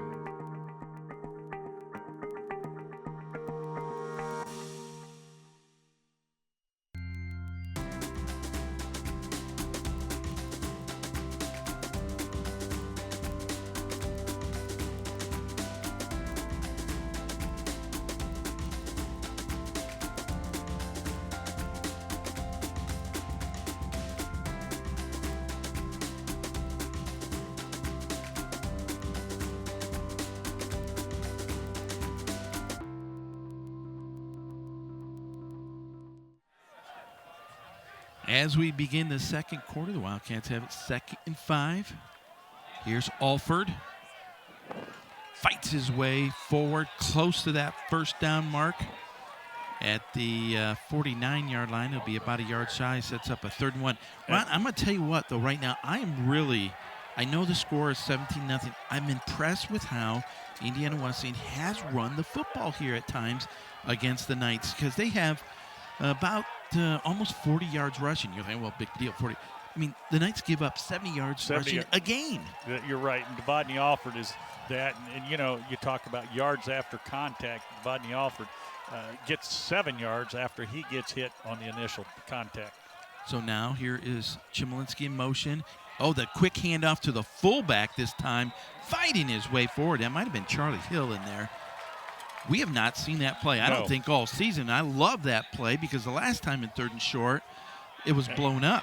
Another after the play it's a post-play flag. We'll see who it's called on, though. Let's wait for the official here. Flag on the play. But there's been a little bit of chirping and finger pointing, and we'll see what the officials say here. Yeah, the last play, the official talked to Marian's number 31, Riley Pease. Here we go. After the play, unsportsmanlike conduct, number 92 of the defense, 15 yards, automatic first down. Well, for the defense there. Dylan Roth. Yeah. Dylan Roth, Jr. from Indianapolis. And, talk about playing a perfect game. Marian have been playing a perfect game. Now you let your attitude get in there, and when you let your attitude get into the game, it gives the other team a little bit of an advantage, and certainly that's what Indiana Wesleyan needed at this point. Well, so it's a Wildcat first down on the carry, and then 15 more yards, puts it inside the 40-yard line. Now the shotgun. Alford. He's hit, fights his way forward for about a half a yard. Not much running room there that time, but it seems like that Marian Knight's defense starting to creep up just a little bit. Let's see if the Wildcats maybe go deep here on a play. Excuse me, Roger. I really think here you're in a 4-down territory. You're down 17 points. So, well, you're only in the second quarter, but you're down 17 points. I believe this close, you have to use all your downs. Here's the play action. Blair has a lot of time. Now he's under pressure. He's going to throw it away on the right sideline, and let's see, is that going to be a... Okay. Blair got rid of that one. The official with a good explanation that since he was outside of the pocket, I don't know if Coach Henniger totally agrees with that, but... No, he didn't. He came running down. Chmielewski gets leveled on this while the play is running. I thought it should be called some kind of a hit while the play was going on, but they didn't make any kind of a call. Let's see now on 3rd and long. Here's an offsides. Free play. Free play. So they're going to deep, wide open. Got him. Oh, it over. Kelly was wide open, but the ball just kept going in that wind. But that could have been a Wildcat touchdown. Kelly kept looking. If he'd have run the entire time, I believe Number it would have been. 3, 5-yard penalty, replay the down. Okay, so it is an offsides. The penalties here for the Knights have we saw the penalty there, the infraction. That ball, you're right. You're absolutely right. That ball just sailed. Still, and looking right now at the flags, and they're straight out. That ball was affected big time by that wind. Wow. So now it's going to be 3rd down, but it'll be 3rd and 4 after that penalty. The quick hitter out here. That is Tommy Fawcett with the catch. He spins his way forward down to the 25-yard line. It'll be a first down for the Wildcats. Tommy Fawcett's one of the first receivers coming off of the bench from Zionsville, Indiana, the freshman. And he makes a good pickup right here, and a little cut. Gets the first down on that big cut. There's Braden Smith out there with the initial block, helping him pick up that first down. 1st and 10 at the 25. Let's see if they go back to Alford here. Alford on the counter play, has a big hold inside the 15, down to the 10-yard line. And what a job that time by the left side of the Wildcat offensive line. Left side, and the H-back Charlie Hill. Watch Charlie Hill go in motion, get this kick-out block right there. And again, another block over there by Braden Smith. I tell you, when your receivers block well for you, and Charlie Hill is a receiver, but they also use him as an H-back, and he got a key block at the point of attack. It allows Alford to go outside and get that big first down. So it'll be 1st and goal at the 9-yard line. Alford with the handoff. Alford inside the 5, down to the 4-yard line. A good gain of 5 yards on that first down carry. This is a welcome relief that the running game for Indiana Wesleyan is going well. As you said earlier, this Marian defense is not used to giving up any kind of yardage all season. All season they have stopped the run, and Indiana West, it's Devadney Alford. But that front line and then the H-back of Charlie Hill has really made a big difference. So here we go, 2nd and goal. The ball is at the 4. The quick hitter to the left. He was looking for Braden Smith. There's a flag on the play. And we'll see who the penalty is going to be on here. On coverage there, or in coverage, that was prior to the pass. Comer. Holding. Defense. There you go. Number 21. Half the distance. Automatic first down. So, with the penalty, it'll be half the distance. The ball will move down to the 2-yard line. More importantly, maybe, though, it gives the Wildcats a fresh set of downs. You've got 4 downs from the 3-yard line here that maybe the 4. Let's see where they put it. But I believe it's inside the 5 at the 3-yard line. 4 yards or 4 downs to get that many yards. Elston in motion. Alford with the handoff. Tries to bounce it back inside. He's close to the goal line, but it'll be about a yard shy. They had everybody in tight. Of course, so did Indiana Wesleyan. And this is one of those cases that maybe you look at the fade going out there with that tied in. I don't think it's going to be covered. The Knights have given up 6 touchdowns all season. And Indiana Wesleyan has not scored yet. Nope. But they sure look in good position. They're 2nd down and 1 to go. They're on the doorstep here. 2nd down. Elston now in the fullback. He gets the handoff left side. He's stacked up, and he is not going to get it. It'll be 3rd down. Poyser, the middle linebacker, their leading tackler, in on the play that time. And, boy, they got a good linebacking crew. They do. It's hard. To me, it's hard to run inside right here. To me, you got to run off tackle and then bounce it maybe. But you're not going to get a touchdown against guys that are going anywhere from 280 to 330 across that defensive line. Well, Braden Smith is out here to the left. Single coverage again on him. He does have the height advantage. They're looking his way. They throw it. The comeback route. Did he catch it? Yes, touchdown! Braden Smith from Zach Blair, and the Wildcats are on the board. That was a great drive. It was a great drive, but on that particular play, Smith is counting 3 in his head. That's what we call a timing route. And Smith just goes down, turns around, and the ball is in his hand. Touchdown, and a big answer to those first 2 touchdowns and a field goal that Marian has thrown on the board in that first quarter. The Wildcats go 65 yards. Blair to Smith for the touchdown, and now Ben Von Gutten in for the extra point. He drives it through. The Wildcats cut into that lead. It's 17-7. And again, Ron, as we take a look at this replay, it's capped off by this play. What a throw to Braden Smith. Did you see as Smith goes down, just like he's going to the corner, he comes back. And as soon as he comes back, if that ball is hesitated, that's a pick 6. But it wasn't hesitated. It was right in his hands as soon as he made the cut. I love that drive by the Wildcats. They were trailing 17-0 after 1 quarter play.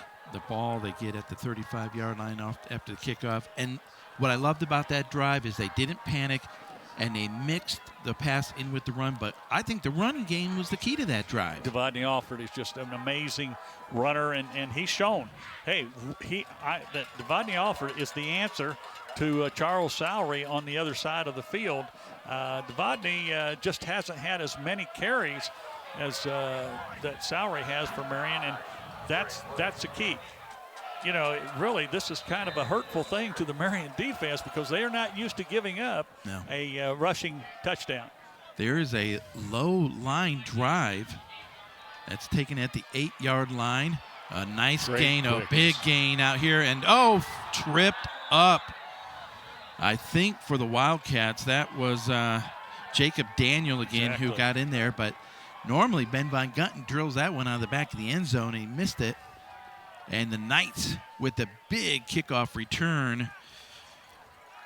Yeah, you would have thought by that, Woods, excuse me. Von Gutten with the wind behind him would have put that in here in the end zone. A lot of quickness right there. Just a lot of quickness. Shoestring tackle. Boom. So it'll be 1st and 10 from the 45. 9:33 to go. Here's the handoff. Salary that time. Only a gain of a yard. Noah Perkins turned that back in. And who we got hurt here? Every timeout for injury for the Knights is one of their big offensive linemen, Lotz. The right, Lotz. I think the right tackle there. Well, we got a moment here. Gonna say hello to one of our faithful viewers down in Indianapolis, Indiana. Monica Wilder checking in this afternoon. Yeah, this is a big quarter. When you give up 17 points in a quarter, at least slow them down. You score, which is what the Indiana Wesleyan offense did. And now let's see if they can stop the defense or the offense here. See this little cutback. This cutback counter, there's Noah Perkins slowing him down. Noah Perkins got his hand on him. And then who did we get to get the final? Hurlbut. I believe Hurlbut got the tackle after Noah Perkins got the shoestring on him. Well, we have a moment here. A couple other shout-outs to some Duke Blue Devils. Wow. Mr. Noel Durfee, the strength and conditioning coach down in North Carolina.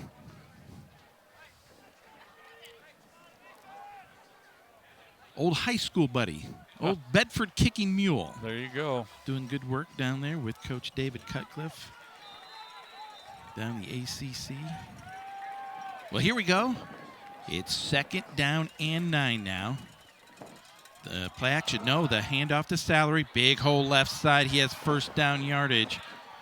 And he's run out of bounds inside Wildcat territory at about the 41-yard line. How many times would you think, Ron, 2nd and 9, it's a passing down, not necessarily for the Knights when you have a tailback like Salary? I did. I actually did 5 of their games, and over 90% of 2nd downs they went with Charles Salary. They believe in him. They think he's going to get that 1st down. Out of Portage, Indiana, Salary once again.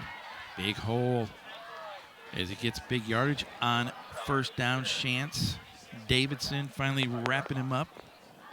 Just the outside zone, and outside zone means that they go right. The line will all step to the right, and then he will look for a hole and then go up inside. And this young man is averaging over 5 yards a carry, 4,000 yards in his career, and what a career he has had. So now it's 2nd down and 2, but with the carry down to the 32-yard line, it'll be another Marian Knights 1st down. Steady diet of Charles Salary. Just left to left, right, left, and it's all Charles Salary. Not only are they churning the yards up, they're also just working the clock here. They definitely are. And I expect here, 2/3 of the time on 1st down, Charles Salary is going to get the ball. On the play action, Plesac under pressure steps up, and he's still on the run, but there's a flag down on the play as Darter got inside the 20-yard line down to the 19. But this one is coming back. I really feel like that. I think there's a reason Darter got out. It just seemed like our left tackle went down. Holding offense, number 57, 10 yards from the previous spot. Replay the down. So it's a 10-yard penalty. We'll wait for where it's finally marked off from it. Let's see who was it from the Wildcats coming across. I believe that was Hunter Terrell coming over from the right side, applying the pressure. Boy, Hunter had a whale of a football game last week against Siena Heights. He really did. In fact, for the defense, he was one of 2 or 3 guys that really was the difference makers. So now, 1st and 20 after that holding penalty. Darter fires across the middle, and it is incomplete. The intended receiver that time was William. Found a spot in that zone, but just couldn't come up with the catch, so now it's 2nd and 20. Yeah, when you have that much time for the quarterback, that gives that receiver a chance to make his cut. Williams looked like he was running a go route, and then at the last second when the ball was released, he made it a post route. The ball's not just underthrown. It could be a touchdown for Williams. Straight drop out of the shotgun. They're setting up the screen, and it is incomplete. That time, credit to Wildcat defense, Ron. They sniffed that one out, and they were ready for it. Wildcat defense have been just a little susceptible for screens, as the front 4 have always just gone hard. Last week we saw Noah Perkins actually drop back on a couple of them and make a difference, and I think that's what's killing the underneath the screens in this game too. All right, 3rd and 20.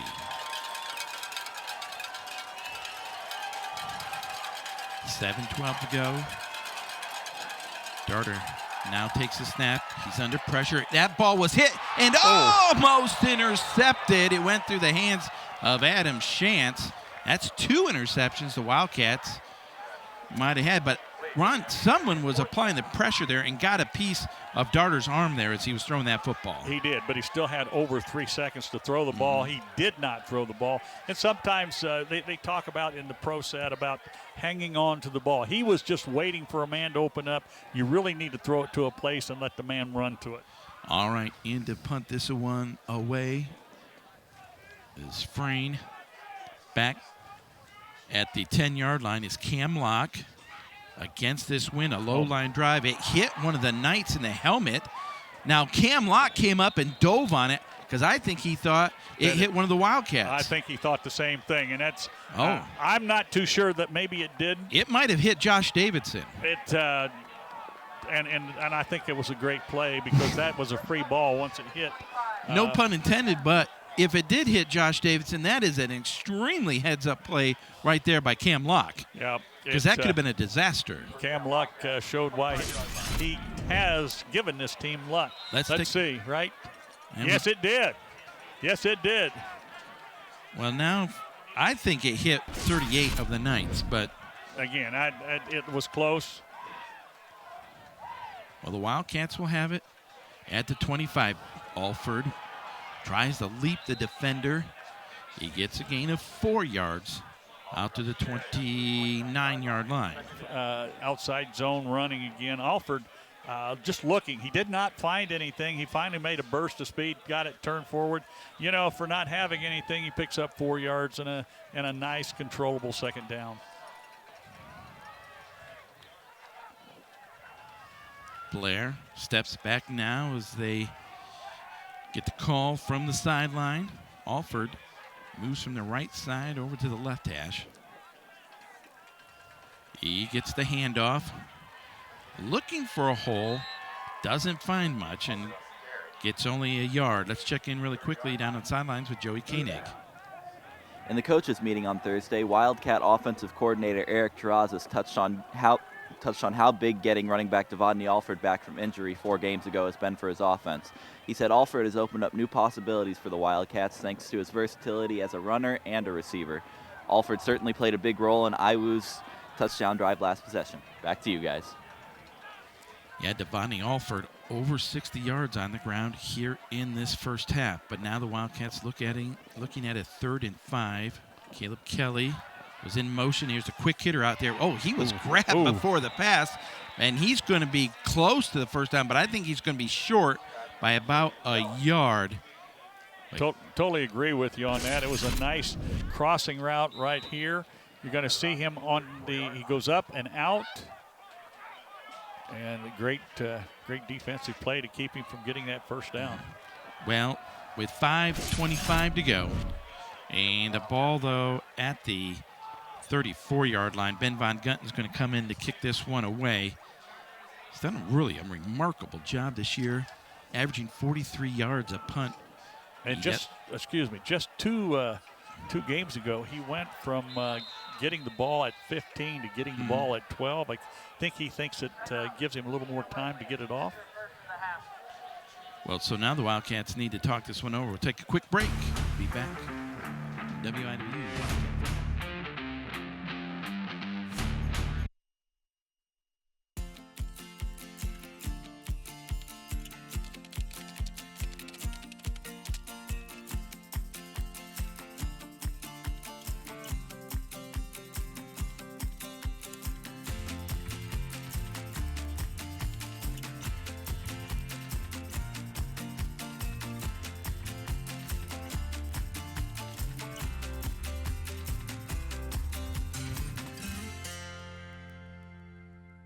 Where is America's premier agricultural theme park? It's a family-friendly gem. Agritourism the way it should be. It's Fair Oaks Farms, where kids of all ages learn about 21st century farming while having fun. Where else can you get ice cream made with fresh from the cow milk, climb a 25-foot milk carton, or see a cute little piglet minutes after it's born? Utterly close to farming. That's honest-to-goodness Indiana. Start exploring at visitindiana.com/fairoaks. As a mother, you don't want to have to worry about this bill is coming, but then she needs this chemo. That's a decision you shouldn't have to make. At St. Jude, a family never sees a bill at all, not one bill. It's like the world has been lifted off of your shoulders. The treatment doesn't get any better than what you receive at St. Jude. It saved my life. It saved my daughter's life. It saved our family.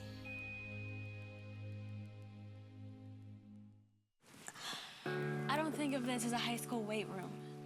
It's more like a high school classroom. I'm learning how to manage my time here.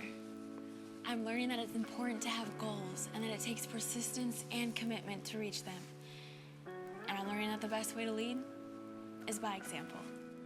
Indiana High School Sports. They're more than just a game. Come and see me play.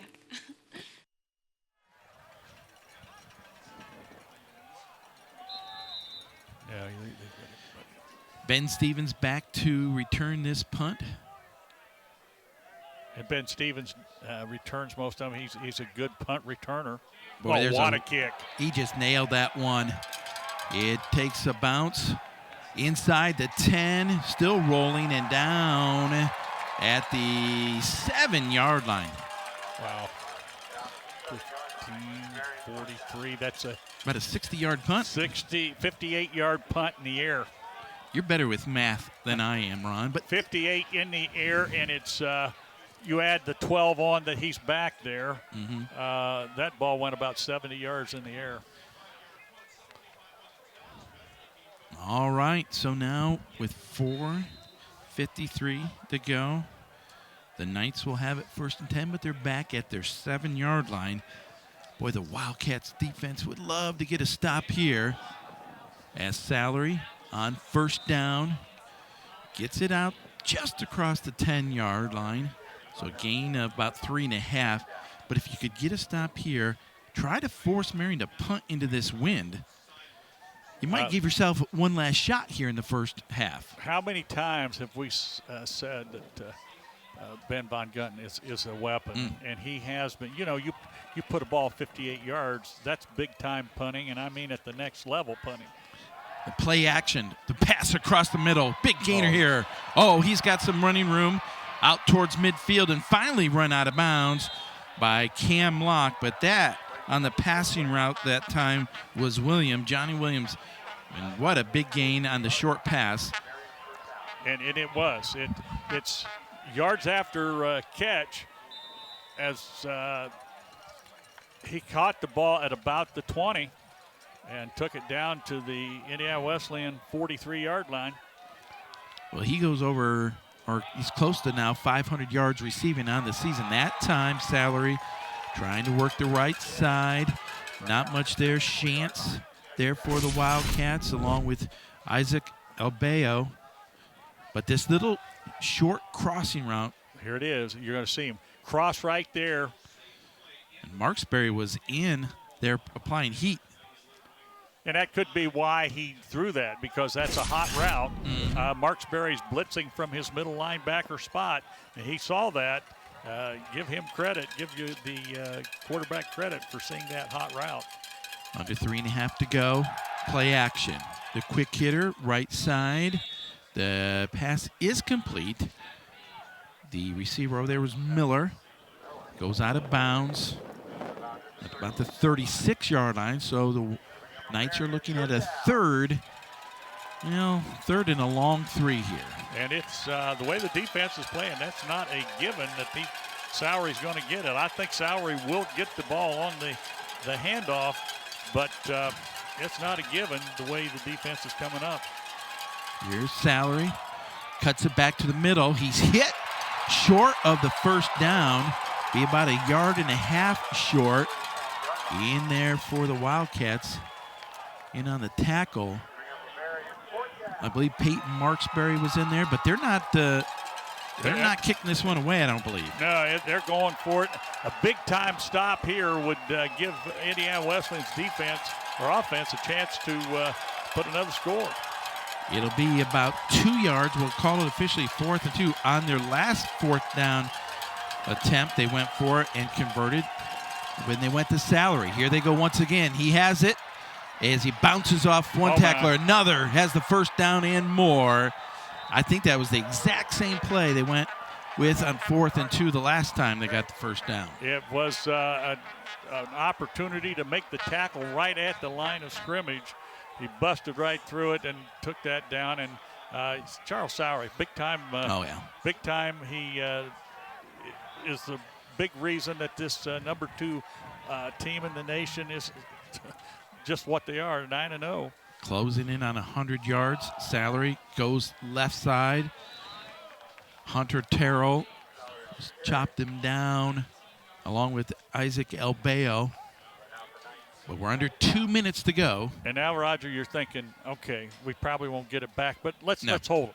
If we can't hold them, let's hold them to 3.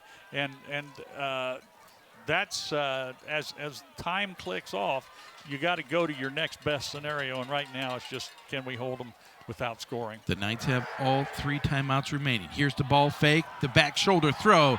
It is caught, and a touchdown for the Knights on a great throw and a catch that time by, was that Sowery coming out of the backfield that made the grab? And you had shots picking him up, and you had speed there, and a nice little hesitant fake by the quarterback Darter as he fakes one way, then throws the back shoulder, and that back shoulder that started out in the pros is now in colleges, and it's a great throw from the quarterback. Another long, impressive drive right there by the Knights. And with the extra point, which is good, it makes it a 24-7 Knights lead. The Wildcats will have 1:17 to do something with here. Pump fake, then he goes back shoulder. There you see Shots out there on him. And the reason Shots is because he is coming out of the backfield. The wide receivers are picked up by your corner and your safeties, and then the back out has got to be picked up by a linebacker coming out, and it puts quickness on guys who are not as quick, and that's why they got that touchdown. Well, the Wildcats will have 1:17 here in the half to see if they can't get some more points on the board. They will have the wind to their back. They do have 2 timeouts in their pocket, but with the Knights kicking into this win, you would think Indiana Wesleyan should have at least decent field position here, because you're not going to be kicking this ball into the end zone right now against this wind. I would think if they would come up a little bit, and I believe they are, and it's at Cam Locke deep. Well, that's Justin Johnson back deep. I couldn't tell whether it's a 1 or 11, but maybe I need to change the glasses. I don't know. But, do you pooch kick it because of the wind, or do you try to go deep and let the wind hang it? I watched pregame, Ben Von Gunten, who normally in no breeze is going to drive the ball about to the goal line. When he was kicking this direction, couple kickoffs, caught that wind and literally landed at the 27-yard line. Yeah. That's how strong that gust had become at different times. So that just shows you how good that drive was for Marian going into the wind. So look at that, very high short kick. Up making the catch was Evan Elston, one of the fullbacks. He doesn't get much return out of it as he gets it out to the 36 or 37-yard line, but that's where the Wildcats will set up shop. Must have something happened there. All 22 guys were right around the ball. But here we go. We got a minute and 10 seconds. This is a chance to run your 2 minutes oh, and I know they've only got a minute and 10 seconds. Still call it a 2-minute and you've got you got 2 timeouts. So it's a chance then to see what you can do with your 2-minute So 1st and 10 from the 36, out of the gun. Blair, straight drop, dumps it off to Alford, right side. Not much there as he goes out of bounds, and he maybe got a half a yard. Still, you've got the clock stop. Just not much as far as the pickup. You got to get more than that to get this going. But you're doing the right things to start off and throwing the short routes. Braden Smith wide to the right. We'll see what the Knights do here defensively. The Wildcats have 3 wideouts split to the left. That's Fawcett in the slot here to the left.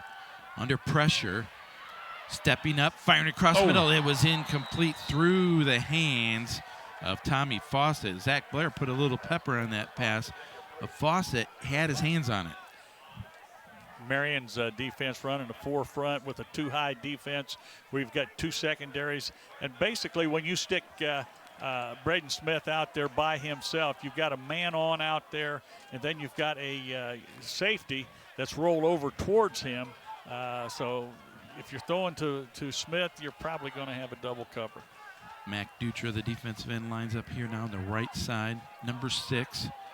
These are the situations they love, the 3rd and long, where they can just pin their ears back. Blair, he's going deep. Oh, he's being mugged down there, and there are the flags. Yeah, he went over the top of it. This ball. That was very evident. Now, Comer is acting upset, but he literally was hanging on from about the 38-yard line on. That was the easiest call we'll have all day. Talked about him, Braden Smith, attracting a double cover. You pick up right here, you're going to see 2 guys cover, and yeah, he got covered. He got hammered. And spot, automatic first down. So there's under a minute now, 55.7 seconds, but with the penalty, it brings the football out towards midfield, actually just inside the Knights' territory at the 48-yard line. 55.7 seconds, and it'll be first down. 15-yard penalty in college ball on that pass interference. I honestly, I like the pro rule where it's a spot foul. Makes it more offense that way. All right, here we go. Out of the gun, Dutra applying pressure. The catch was made by Fawcett.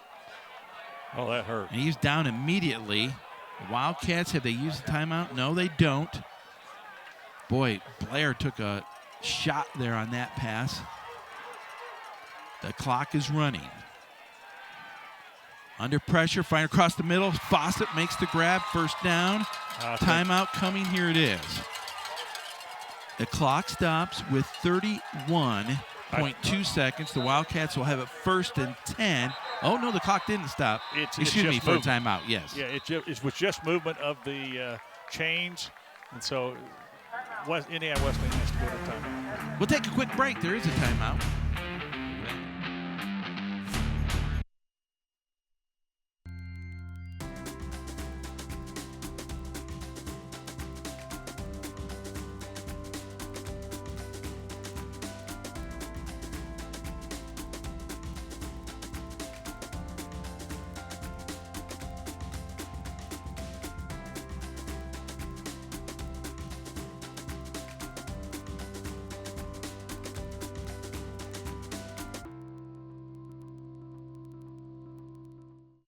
Everyone deserves a decent place to live. Everyone. Decent shelter is something we all need to thrive. When a future homeowner partners with Habitat for Humanity to build or improve a home, Build. they build a better future for themselves and their families. For my family. For my family. For my family. Para mi familia. Your support empowers a family to help themselves. Help. Help. Help. Assiste. Your support helps another family in your community or around the world achieve strength, stability, self-reliance. Strength. Strength. Fuerza. With a little help, we all have the potential to stand on our own. Potential. Potential. Potential. Through shelter, we empower. Visit Habitat.org to provide help to families like these today.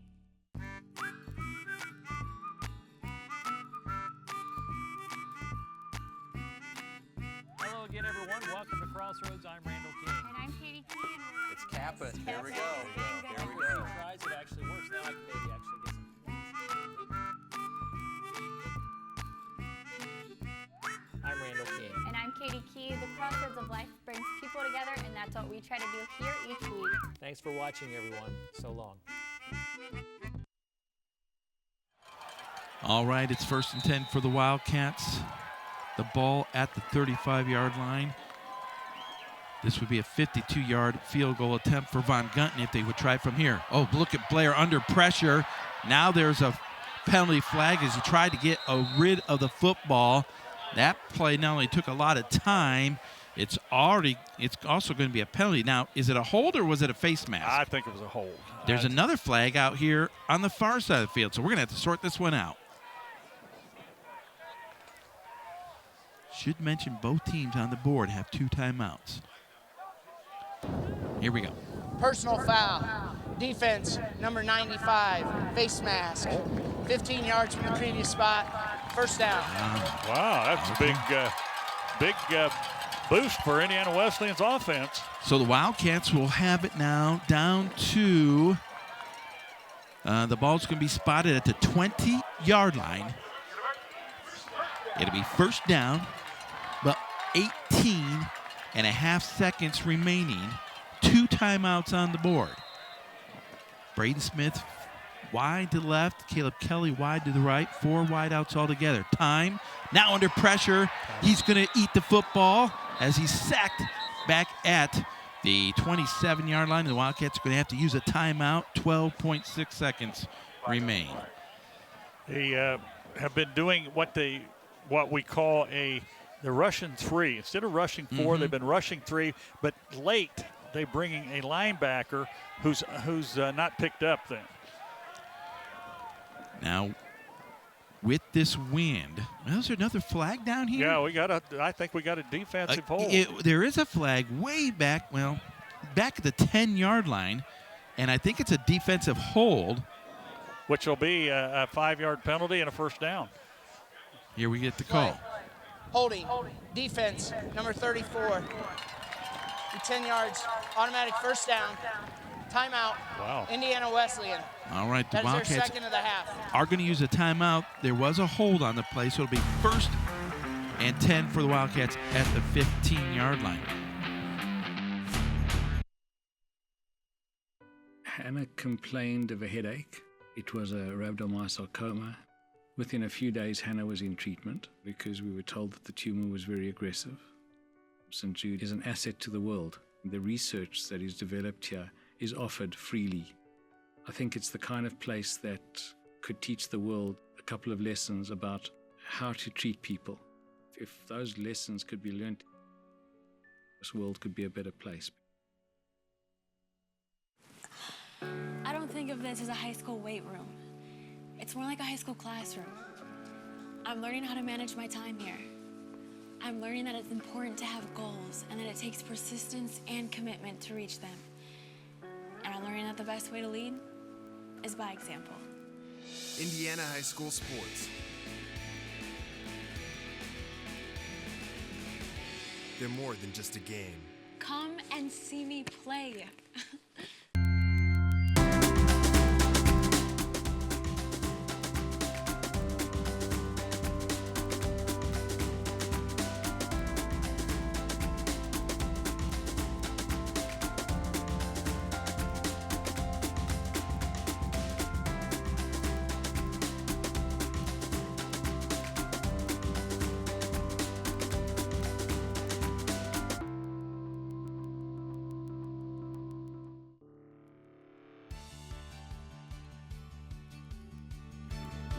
again, everyone. Welcome to season 15 on Crossroads. I'm Randall King. And I'm Michaela Woodford. The world is desperate for nurses who want to positively impact the world for Christ. I just learned everything about being a husband and a father and a professional from my dad.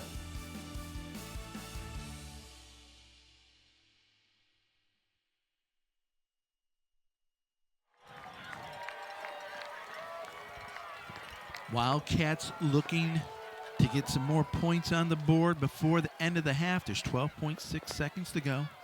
They'll have it first down. Going to call it a first and goal. Looks like Marian's defensive line only coming with 3 guys. All right. Here's Braden Smith in motion to the left. He comes across the pass the other way. He was incomplete. The intended receiver was Chmielewski. Had he made the catch, he would have been down immediately, and the Wildcats would have had to use another timeout. I like the design of that play. Well defended, though. It was, and again, they rushed 3 and they brought a linebacker late, and the linebacker late is the one that put the pressure on Zach Blair. I always look for Caleb Kelly in these situations. He makes the circus catches, it seems. Well, you would think here maybe you want to go on a 3-step count to Smith in the end zone. See if they can get 2 plays out of this last 8 seconds. Looking to the left. Still looking. Now throwing it out of the end zone, out of play, incomplete pass. Wow. There's 1.6 seconds to go. And nowhere for Zach Blair to throw the football, so the Wildcats are going to send the field goal unit and Ben Von Gunten out to attempt what looks to be, let's see. Looks like he's going to spot it about the 17-yard line. 27 yards. Pretty much a straight-on kick. Distance will not be a factor here. Noah King to snap, Micah Butte to hold. And now there is they call a timeout. A timeout, Marian. Ice the kicker. Take a quick break.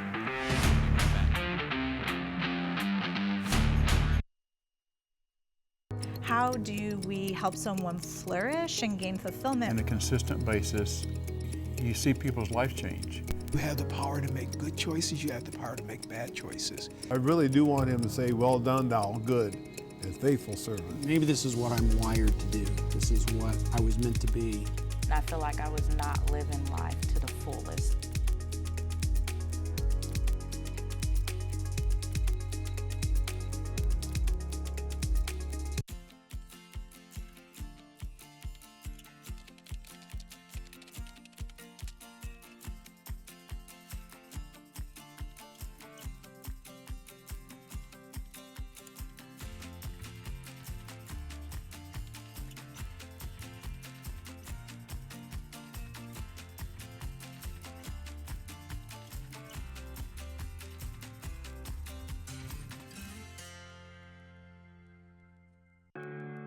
Want to know what I like best about playing basketball for my high school? I like it because it's a place where my friends get to see me play. I like it because I'm playing for someone besides myself. I'm playing for everybody in my school and every person in my community. Indiana high school sports.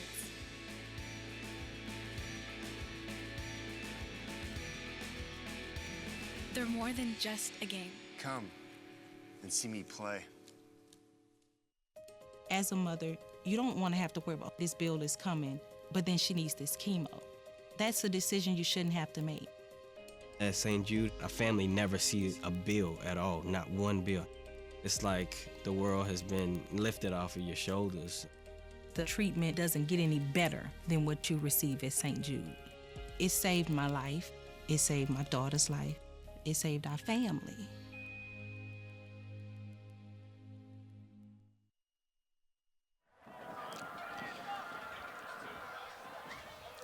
Back here at Wildcat Stadium, moments before the first half comes to a close, but Ben Von Gunten looking to get some more points on the board here for the Wildcats. Indiana Wesleyan will get the football first.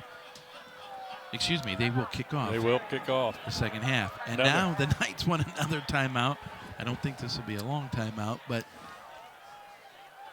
I'm not really sure how this helps Marian here. It doesn't. It's icing the kicker is what it's called, and got the timeouts, might as well use it. He's using all of his timeouts. he's allotted 3 and getting his money's worth, I guess, is what you'd say. But they are out now, and Indiana Wesleyan does have 1 left. They could call another one if they wanted to.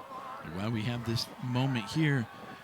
Congratulations to Coach John Foss and the men's cross-country team earlier today. The Crossroads League champions in a great meet up in South Bend. The ladies team runners-up in the Crossroads League, so both of those teams will be heading to the NA Nationals here in a couple weeks. But anytime you win a championship in your league, it's been a great year. It is, and Indiana Wesleyan athletics have been stellar for the last many years. We're looking here at 1 6/10 seconds left. A chippy field goal for Von Gunton as the seniors for Indiana Wesleyan close out their first half of this last game here at the field. We'll talk about these seniors a little bit more in the second half, but now we're back with the teams on the field. Ben Von Gunton now with the 27-yard field goal attempt. Noah King once again to snap. Micah Butte to hold. The kick is blocked. The timeouts work for the Knights as that one was blocked. And that'll be the end of the first half of play. And the Knights are fired up as they come across this field here. And boy, that was a big play right there, because that we thought would have been a chip shot there for Ben Von Gunton. It was a chip shot, and he hit it when they called the timeouts before, but I don't know if he just lifted his head a little bit or didn't get the lift he has been getting, but we're going to see it right here, see where the penetration comes from. Right there, that jump. He didn't get a lot of height. Yeah, I think the kick was a little bit low. Hopefully Joey Koenig is going to get a chance to talk with the head coach of the Knights, Mark Henniger. I'm not sure if that's going to happen. And I see Joey down on the field looking for the coaching staff, but I think they've already gone into the locker room. So we are going to take a break. Be back with our halftime show when we come back. Wildcats trail the Knights 24-7. A whole half of football, though, yet to be played. As a mother, you don't want to have to worry about this bill is coming, but then she needs this chemo. That's a decision you shouldn't have to make. El que San Jude no cobra ni un centavo para nosotros significa quitarnos todo ese estrés, esa preocupación y podernos enfocar en nuestra hija. That was the first thing I was like, how are we going to do this? When St. Jude told us that we didn't have to pay a single bill, I was like, wow. They pretty much have saved us. It's like the world has been lifted off of your shoulders, and now your focus is supporting this child. There is not another hospital like St. Jude. The patient care is unmatchable. It saved my life. It saved my daughter's life. It saved our family.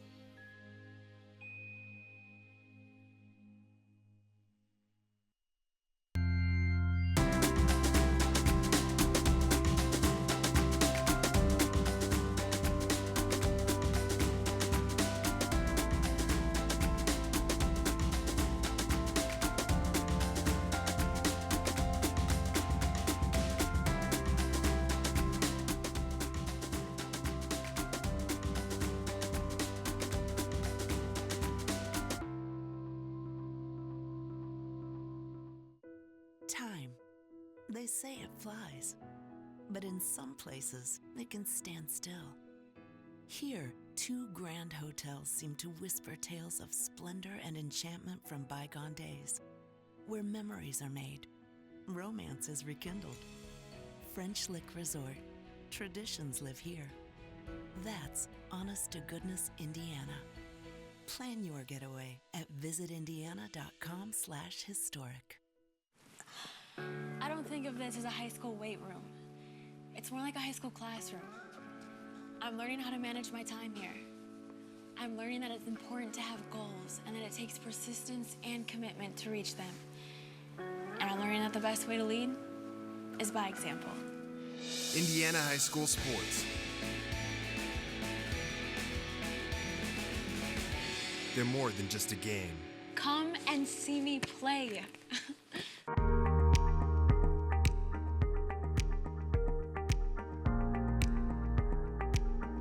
We don't just go to the Bible to read it. We go there so that it can read us.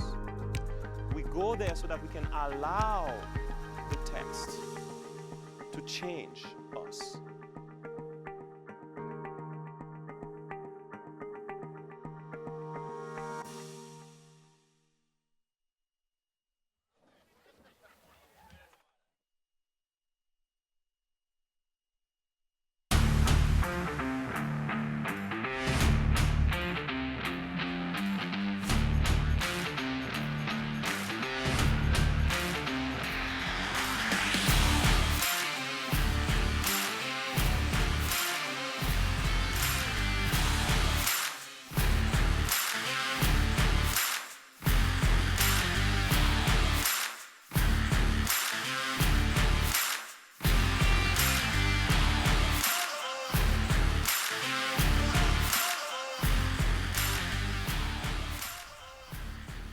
Well, welcome back to Wildcat at the Half. I'm Michael Moffat along with our panel, Scott Hunt from the Chronicle Tribune, Bud Osmond from Oak Hill High School, and the professor, Andre Payne, former Trojan player, but now we'll claim him as a Wildcat here.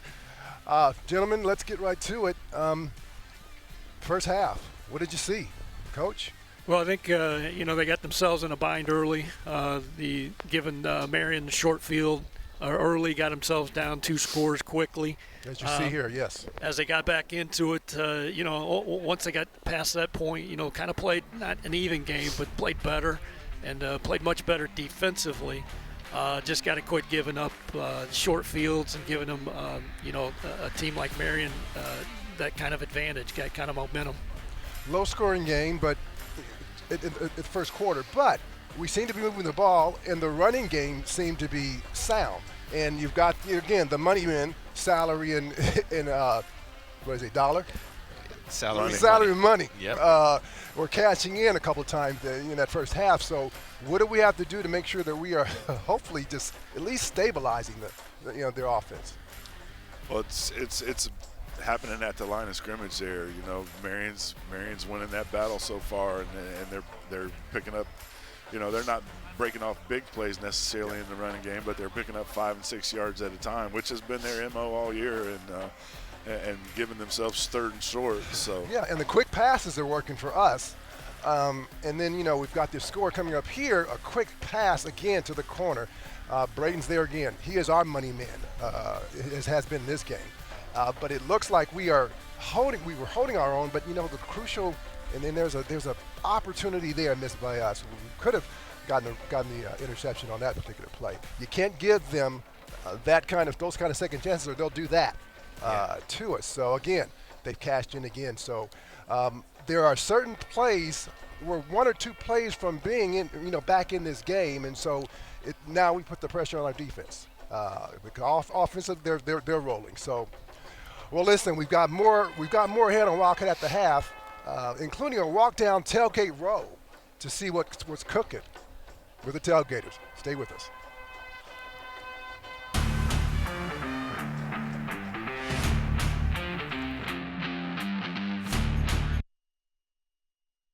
How do we help someone flourish and gain fulfillment? On a consistent basis, you see people's life change. You have the power to make good choices. You have the power to make bad choices. I really do want him to say, "Well done, thou good and faithful servant." Maybe this is what I'm wired to do. This is what I was meant to be. And I feel like I was not living life to the fullest.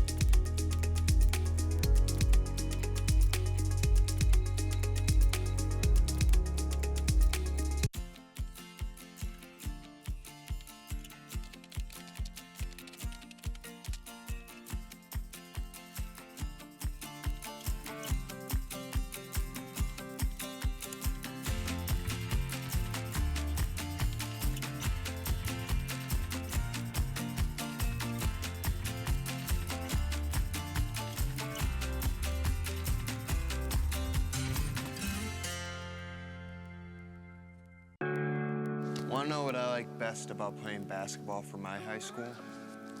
I like it because it's a place where my friends get to see me play. I like it because I'm playing for someone besides myself. I'm playing for everybody in my school and every person in my community. Indiana high school sports.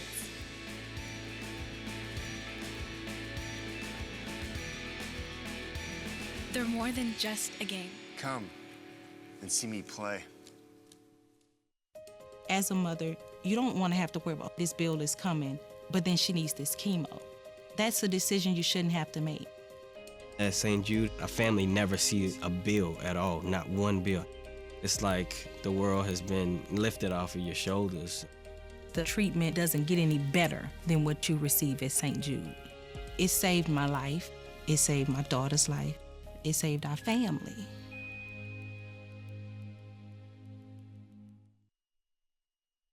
That'll catapult them right there.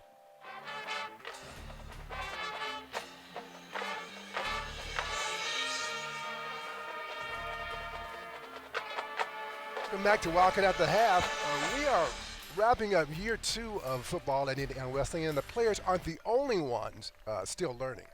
Randall King found out that the tailgaters are trying to learn their way around as well. Michael, we were all prepared to tell you about year 2 for Indiana Wesleyan football, how these fans know if you show up at the stadium a little bit early, bring food, because tailgating's what it's all about.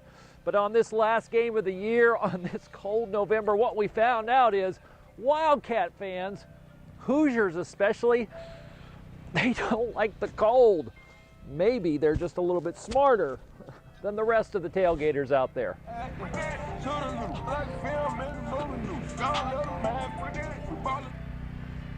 Now here's the attraction, but I don't think they have any customers yet, guys. You got the hot apple cider, you got the bundling up, you even got a fire over there. Where are the customers? I don't know. They're staying warm, unlike you guys. Your name? Tristan. Tristan? I'm Joey. Joey? Ethan? Jody. Jody, over there. Yeah, we'll get everybody in here. They are from a class at Indiana Wesleyan. You're volunteering and you're raising money for the Grant County Rescue Mission. That's right. Fantastic cause. I love the idea of hot apple cider. Might have to get some. I might even drop I might even drop $1 in there, and that may be the first $1 you've had this hour. That would be. Yep, that'd be awesome. Come help these guys out. They need your money. Okay, here are some more lonely folks.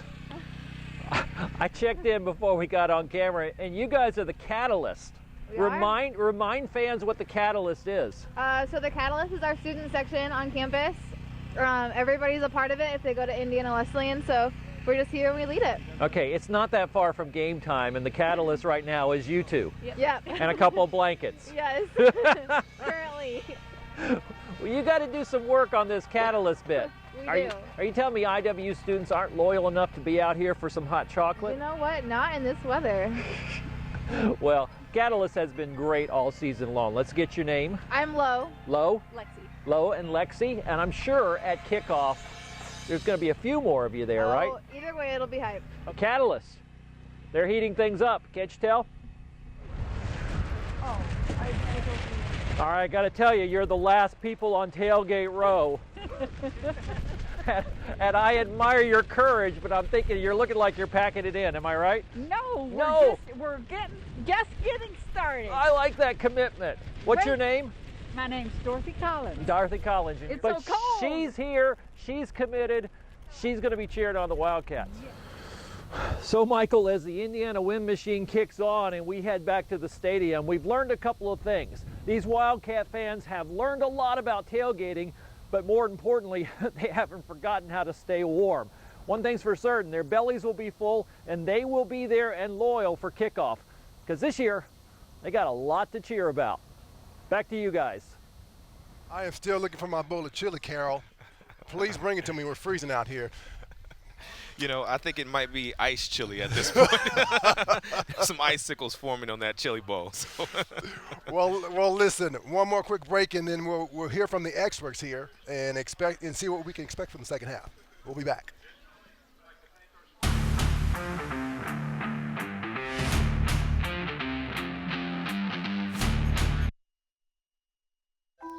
The zip code you're born into can determine your future. Your school, your job, your dreams, your problems. But at the Y, we create opportunities for everyone, no matter who you are or where you're from. For a better us, support your local Y today. When I was a kid, I wanted to be just like Cal Ripken. It's definitely humbling to know that now people are calling me a hero. Instead of finding the IED with my metal detector, the IED found me first, and that resulted in double above-knee amputations. It's hard to describe the feeling of meeting somebody that you've always wanted to be like. There are people now that are looking up to you for their inspiration and to be their role model. Visit saluteheroes.org to learn more. Do I really want to step into something that's not safe? Do I really want to do something that's uncertain? The world is desperate for nurses who want to positively impact the world for Christ. The biggest communication problem is that we do not listen to understand, we listen to respond.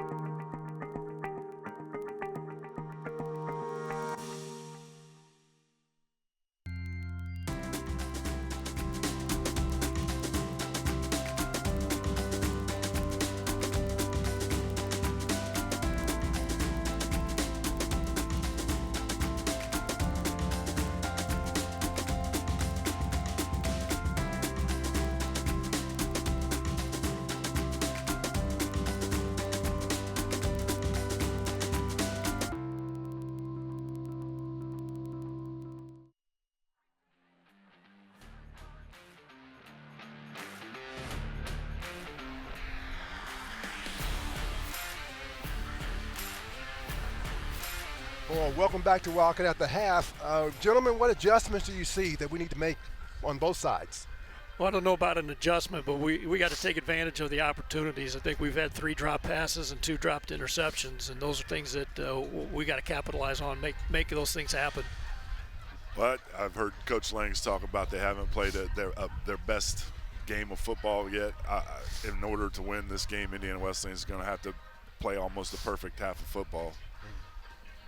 Well, you know, Indiana Wesleyan has shown that they can move the ball on this team.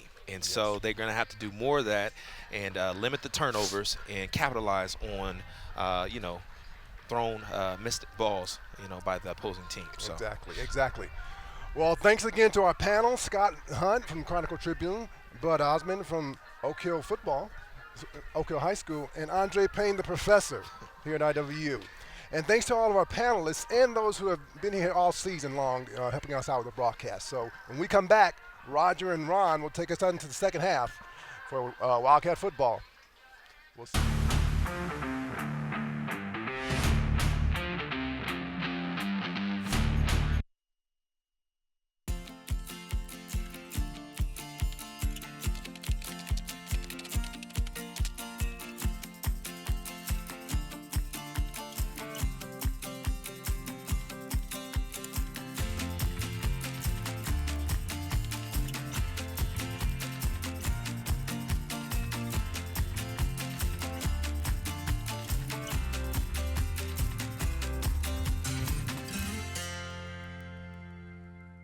Where is America's premier agricultural theme park? It's a family-friendly gem. Agritourism the way it should be. It's Fair Oaks Farms, where kids of all ages learn about 21st century farming while having fun. Where else can you get ice cream made with fresh from the cow milk, climb a 25-foot milk carton, or see a cute little piglet minutes after it's born? Utterly close to farming. That's honest-to-goodness Indiana. Start exploring at visitindiana.com/fairoaks. As a mother, you don't want to have to worry about this bill is coming, but then she needs this chemo. That's a decision you shouldn't have to make. At St. Jude, a family never sees a bill at all, not one bill. It's like the world has been lifted off of your shoulders. The treatment doesn't get any better than what you receive at St. Jude. It saved my life. It saved my daughter's life. It saved our family.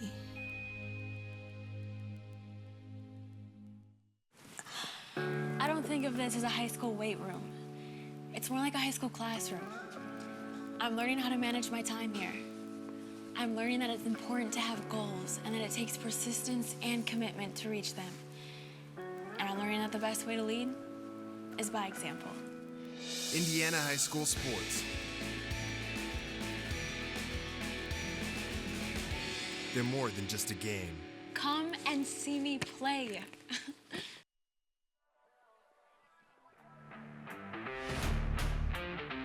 Indiana trails the Knights of Marian University by a score of 24-7. The Wildcats had a chance right before the end of that first half to get on the scoreboard once again, but couldn't capitalize as that 27-yard field goal attempt was blocked. If we get a chance here in just a minute, we're going to check in with Joey Koenig down on the sideline. But Ron, this second half, obviously the Wildcats have a deficit. They've got to find something, though, to maybe change the momentum, a turnover or a big play, something that can maybe spur some confidence. They have shown they can move the football, but they've got to be able to stop Marian as well. Yeah, you got to stop Charles Salary, who's carried the ball 17 times for 88 yards and a touchdown, and nobody has stopped him all year. He's got 4,000 yards in his career. Let's talk to that coach. Yep.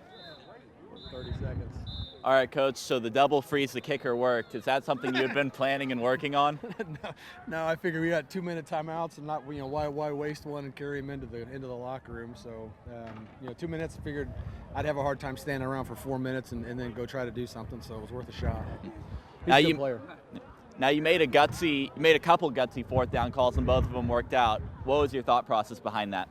Well, we got a lot of faith in our offensive line. Obviously, I know that their defensive line is really stout. They play good defense here, but we have a lot of faith in our offensive line. So we're going to put the ball in their, put the game on their shoulders if we can. All right, thank you, Coach. Yeah, good luck in the second half. Yep, back to you guys.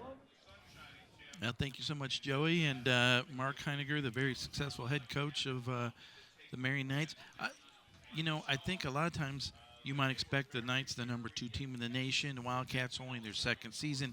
They may come in here and overlook Indiana Wesleyan. I think they've come in here pretty determined, pretty fired up. We saw a lot of energy from from that sideline, and they haven't taken the Wildcats lightly, and I think that's a sign of some respect for this coaching staff here at Indiana Wesleyan. 11 years ago, this Marian team was a beginning team, and they have been to the playoffs now 6 times, looking for a 7th time.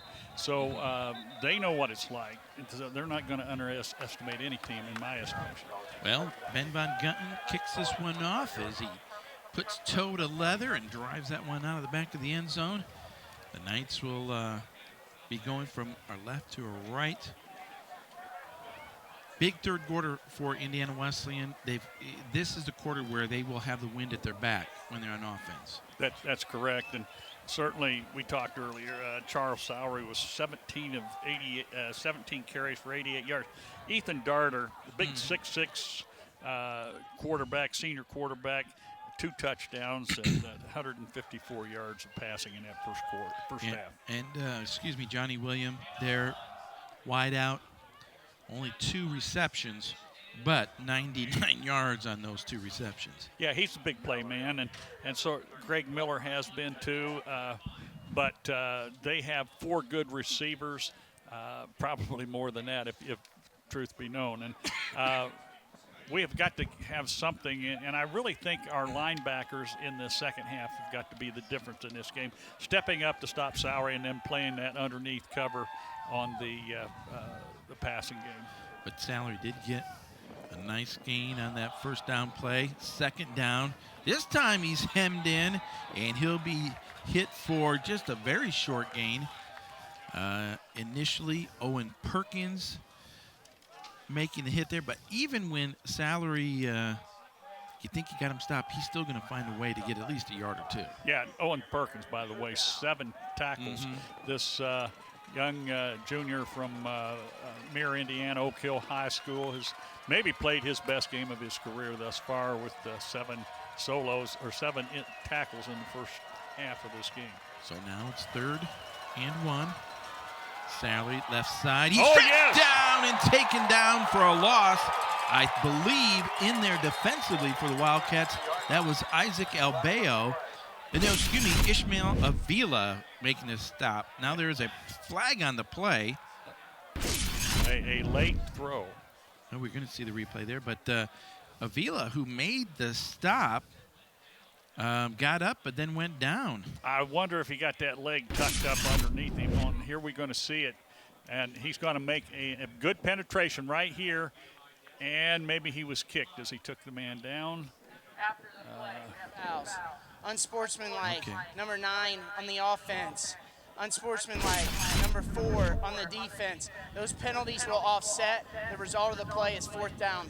I don't know if you heard that, but the penalty flag is an offsetting penalty situation, unsportsmanlike conduct on number 9 for Marian.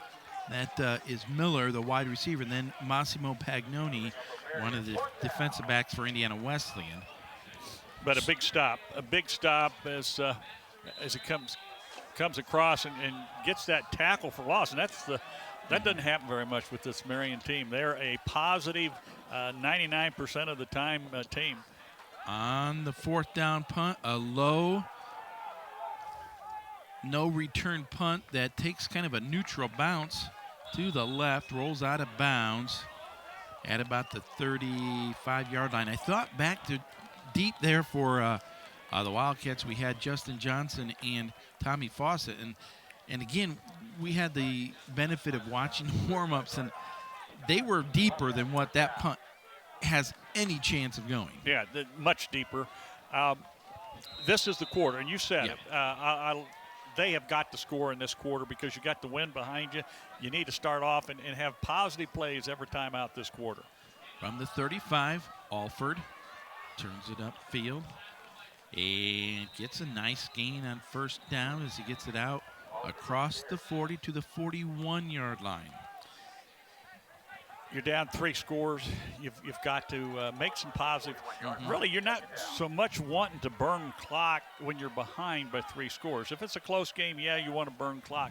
This is where you just want to have positive plays, and certainly Devodney Alford getting 6.5 yards on that first play was very positive, and he has done that with he had, 62 yards in that first half. Averaging almost 5 yards a carry. On 2nd down, Blair sends his man deep. He's looking for Braden Smith, who is being held. Incomplete pass at time. Smith made the grab, but he was out of bounds. He kind of just threw it up there, and you see how that ball carried because he just let it go. Braden Smith, and it is a little bit of a crosswind. I don't know if he meant for it to go out of bounds, but maybe the crosswind did take it out of bounds just a little bit. You're looking at 3rd down now. Got to have some positive stuff here. And when I say got to have, you're playing now for a postseason berth. This is when the character and fortitude of this team comes to fruition. There's no question we've seen from this team all season long and last year, as there's a 1st down play to Devodney Alford from the arm of Zach Blair.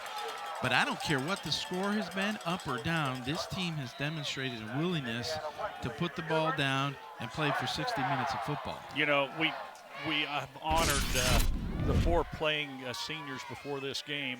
And here you're going to see that pass from Zach Blair, who's one of those seniors.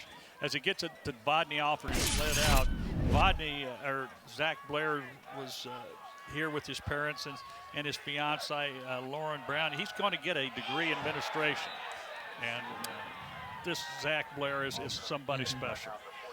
Well, there on the tackle for the Knights, Bennett went down and sent Devodney Alford end over end. Made him a little bit slow getting up. Devodney Alford, a loss on that 1st down play. Alford has been hammered. He's gotten the hard yards inside. He's gone outside and gotten those corners, and safeties coming up and hitting him on the open hit. Devodney Alford, tough little guy. Now he comes out of the backfield in motion. A pass across the middle to Braden Smith on that crossing route as he gets it inside the 45. Down to the 42-yard line, so a nice gain on that 2nd down makes it 3rd and 6. And again, you're in 4th down territory. Just a drag route. Drag route coming from the right wide out spot across the middle. It looked like he was going to Devodney Alford, and then he checks off and gets Braden Smith on the drag route from the backside. You know, Zach Blair, one of those seniors, you mentioned seniors, this young man, a ton of pressure on his shoulders coming in to be the first quarterback here ever, and he's done an amazing job. Alford was a nice grab. Doesn't have much to run with after that catch. Gets it down to the 40, so it's going to be 4th down and a long 4 yards to go. We'll see if the Wildcats kick it away or if they're going to go for it. I think they're going for it. I don't think there's any question. You're down 3 scores. You know, there are no moral victories here. Now, they have the Knights trying to make some adjustments defensively. They get their players in. Offsides. And there's offsides. Here's, again, a free play. Going deep, back shoulder. Caleb Kelly, the intended receiver. Incomplete pass, but we believe it's going to be offsides on the Knights, and if it is, it'll be an Indiana Wesleyan first down. That would be a yard to spare. We'll wait for the Offsides. official call. Defense, number 6. 5-yard penalty will result in a first down. I tell you what, if there is one thing that Coach Mark Henniger is going to go back and not be happy with his team, that is their 12th penalty on the Knights today. And 2/3 to 3/4 of them have been on the defense. And you always expect most of your penalties to be on the offense. 112 yards in penalties.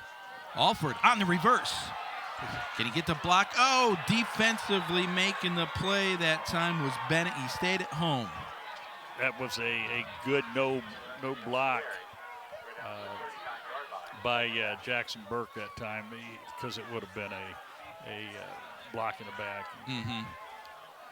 Well, the Wildcats trying a little razzle-dazzle, trying to use that speed of the Knights defense against them, but they stay at home, and it is a loss of 4 yards on that play, so 2nd and 14.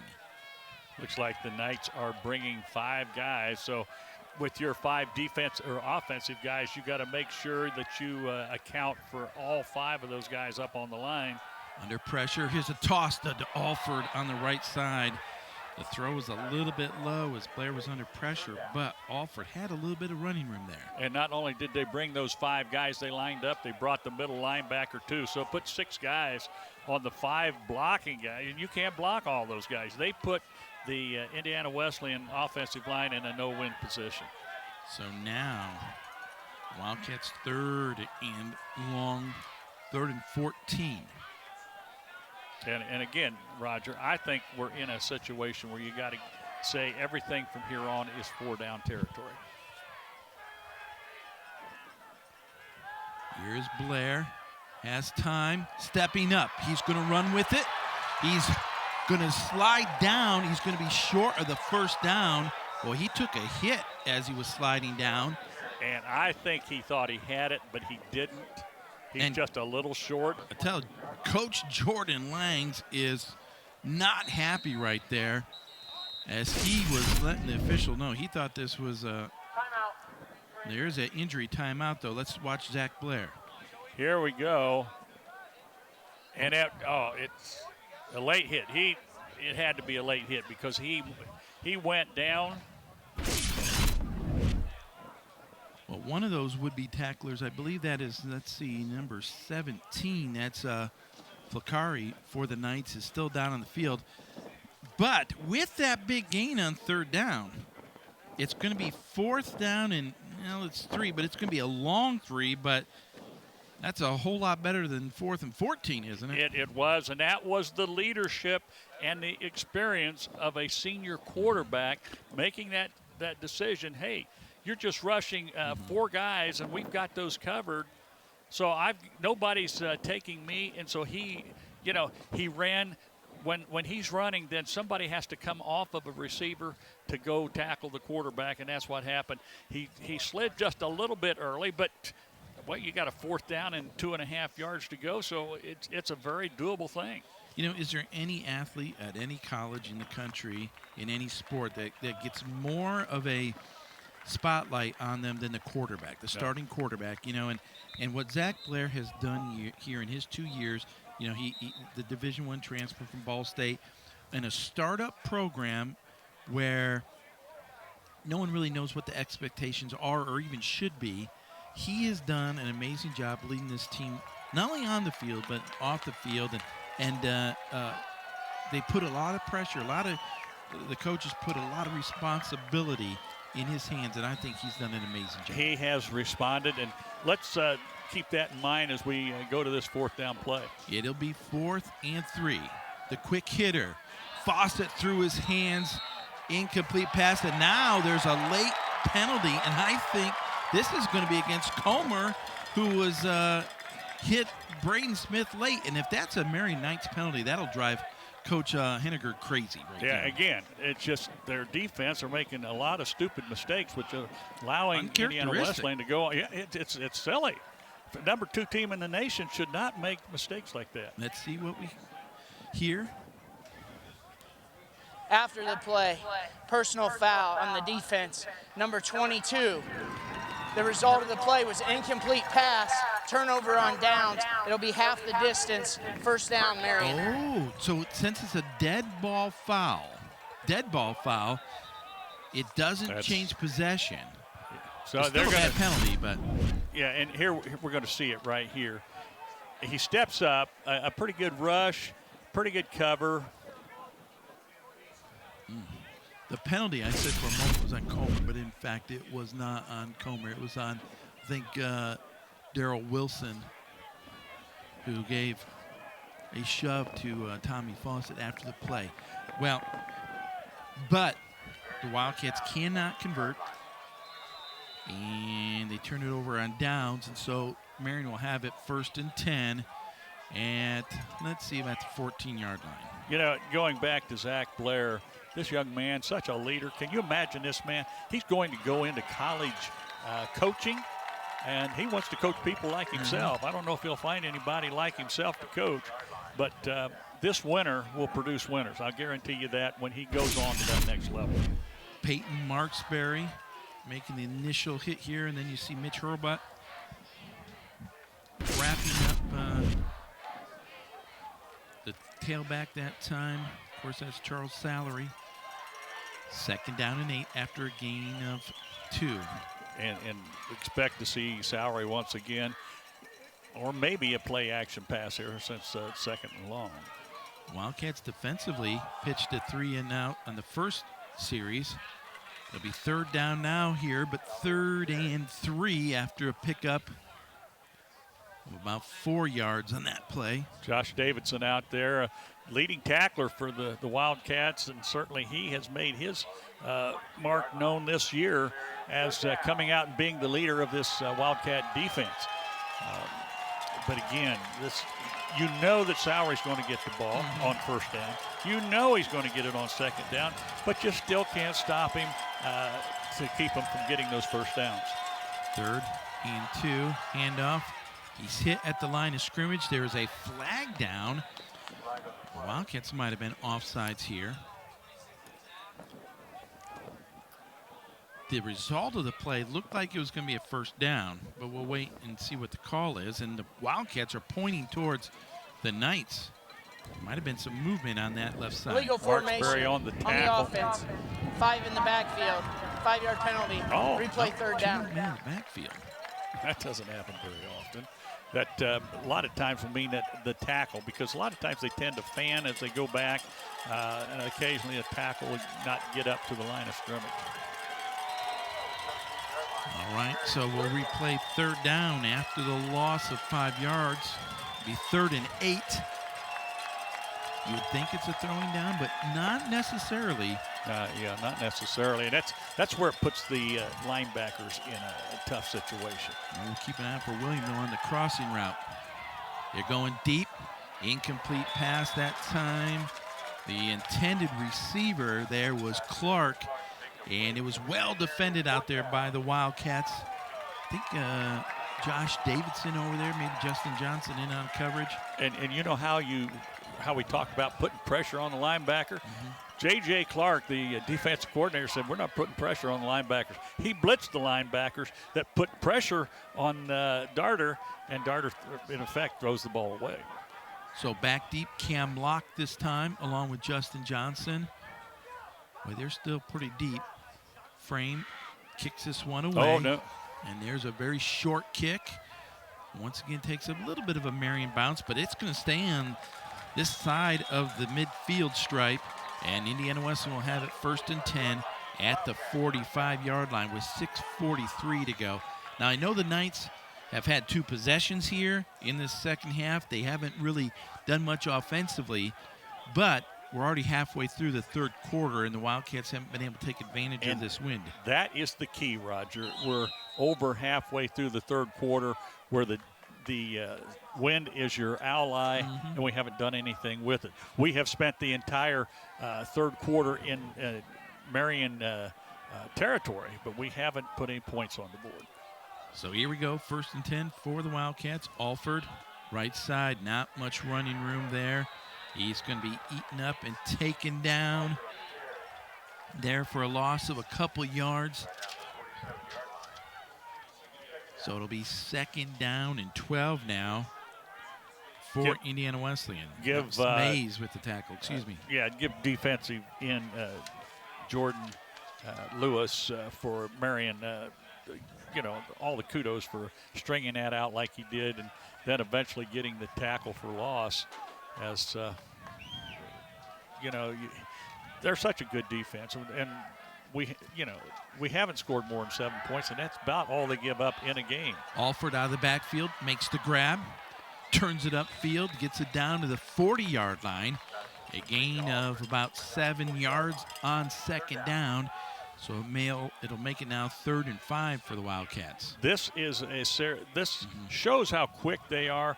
These are plays for the Wildcats that normally get 10 or more yards, and as they catch, as Devontae Alford has caught the ball, Roger, it looks like he's going to get those, but they're so quick getting to him, they're holding him to about 6-7 yards. Looking that way again, not there. Fawcett, the intended receiver, and there's the flag.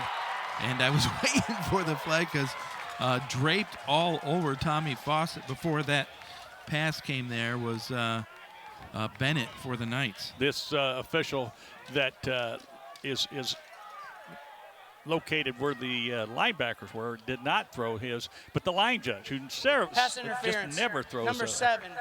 That'll be enforced at the spot of the penalty, automatic 1st down. Who never calls a pass interference, actually got that pass interference call. So it'll be a Wildcat 1st down. See Tommy Fawcett will be coming across here. And there you see the contact. I have 15 penalties now here for the Knights. And, you probably don't keep track, but at least 10 of them have been defensive penalties. So it'll be 1st and 10. Blair, little play action. Now it goes back the other way. Alford, though, I believe was the intended receiver, but the Knights were scouting him out. Yeah, it was middle screen, and he was Alford was covered, so it was 24 covering 24, and it's they're very smart. They're a very smart team. They probably have Indiana Wesleyan's tendencies to what they go with, and they're calling it to that tendency. On 2nd down, Alford. Boy, there was a bit of a hole there, but it was closed quickly. And on that play, really no gain. Well, we'll give him a pickup of a yard. So it'll be 3rd and long. They are interchanging with that H-back, and it seems like every time we've got an H-back in there, we run the ball, and I think that's a tendency too. Now we're looking at a definite passing down. 4:40 here in the third quarter. The Wildcats looking to get on the board here in the third quarter. The straight drop. Blair under pressure.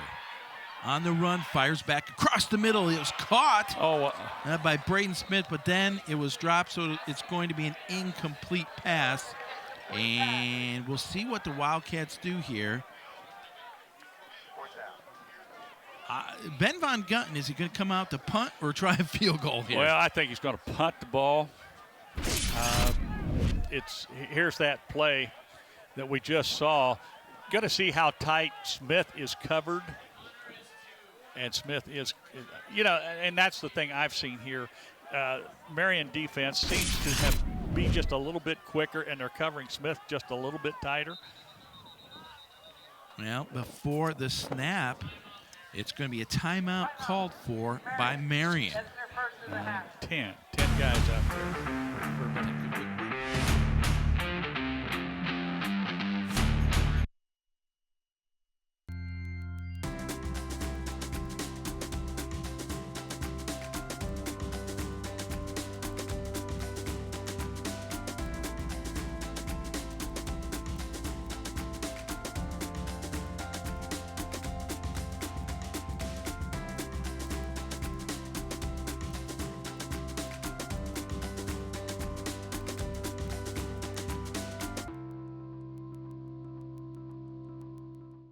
Everyone deserves a decent place to live. Everyone.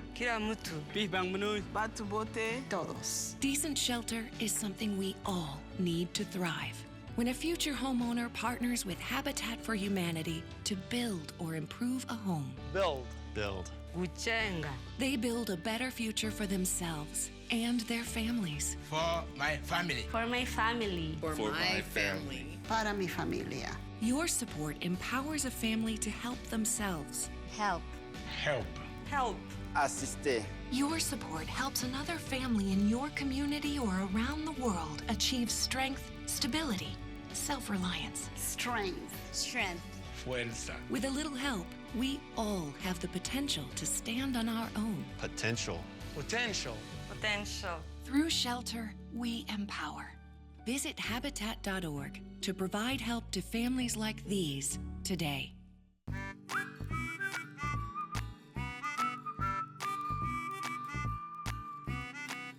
Hello again, everyone. Welcome to Crossroads. I'm Randall King. And I'm Katie King. It's Kappa. Here we go. Here we go. Tries it actually works. Now I can maybe actually get some.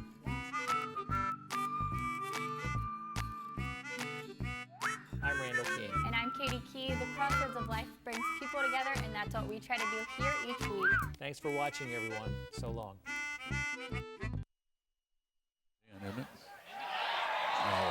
As we come away from that break, Ben Von Gutten lofted that punt, and what a defensive play. I'm going to call it a defensive play there by Justin Johnson to get down there and to catch the ball inside the 5 at about the 2-yard line. Use your speed to cover that punt and let it hang in Von Gutten. Von Gutten's got all the kicks, all the punts, which really makes surprise you when the fact that he did not get that field goal at the end of the half.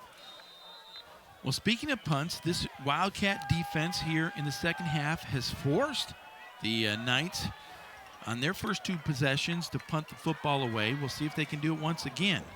But out of the end zone in the shotgun, Darter will take the snap, hands it off to Salary. Oh, big hole. Oh, got the big guy in there. Actually, that's not Salary. That is number 33.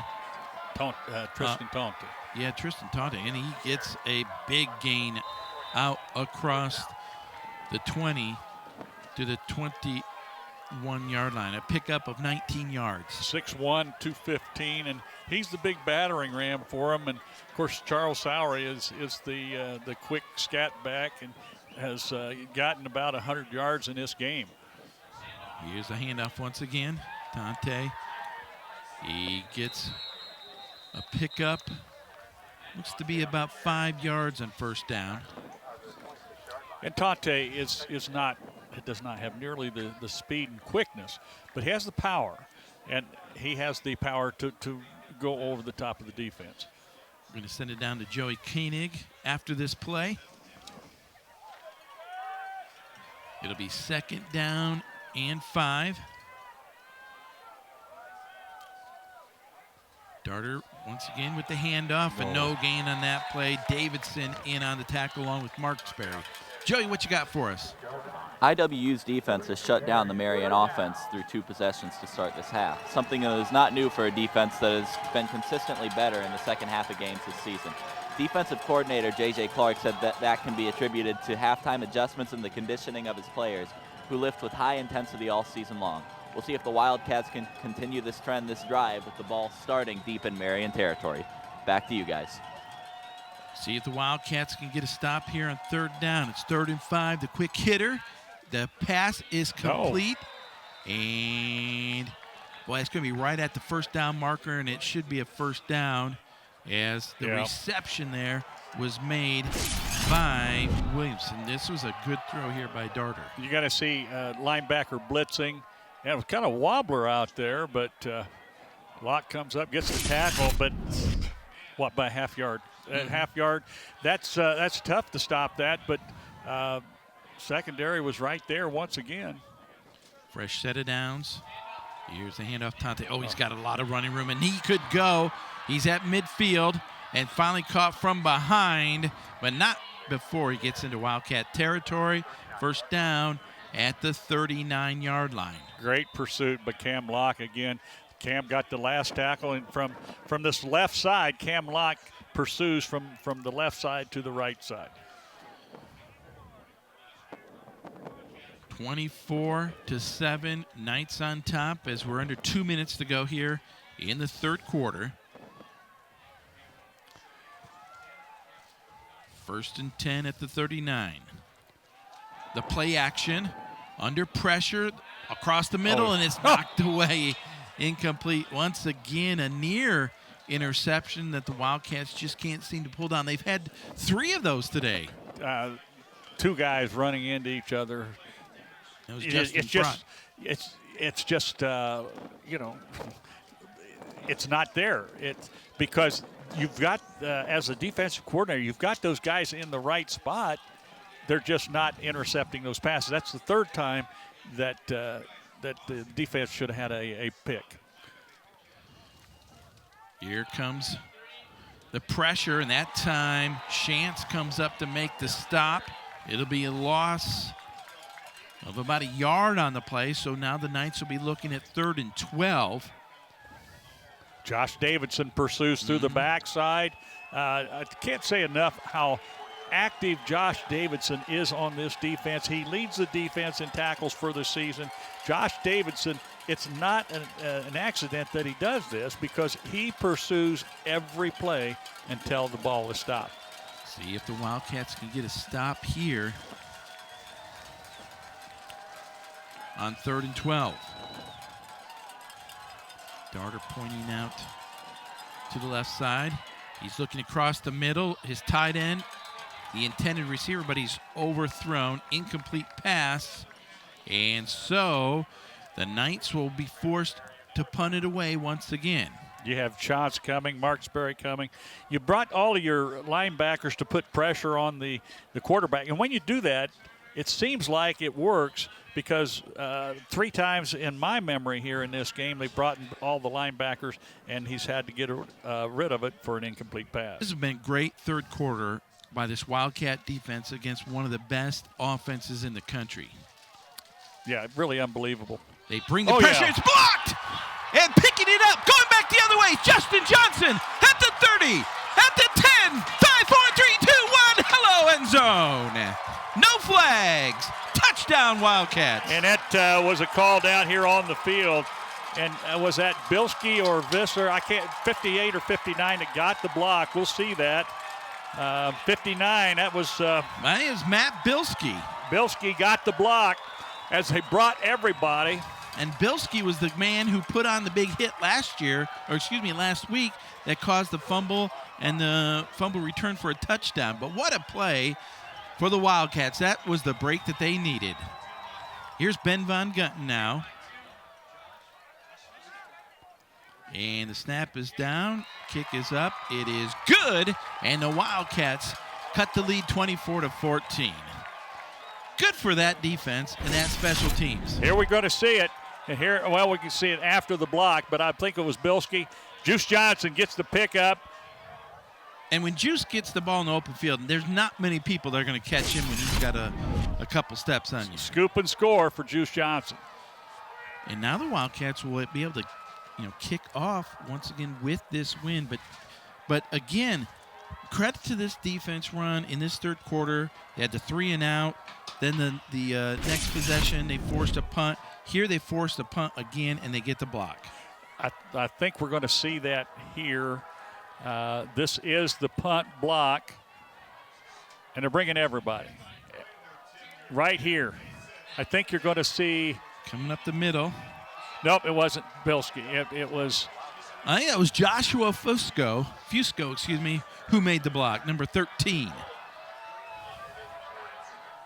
Also saw out there kind of leading the way Jesse Deglow, who's made an impact running the football when Devani Alford was out.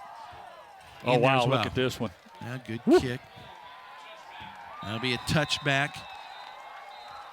And Marian will have it 1st and 10 from the 25. But you try to do something, and sometimes a call from the specialty team coach. By the way, that might have been Coach Lang.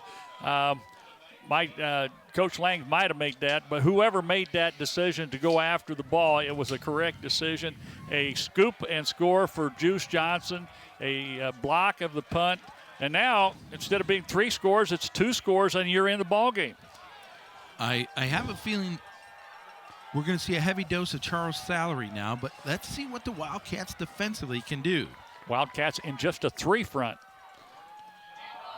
Salary back up the middle. He's met in the hole after a gain of about 3 yards.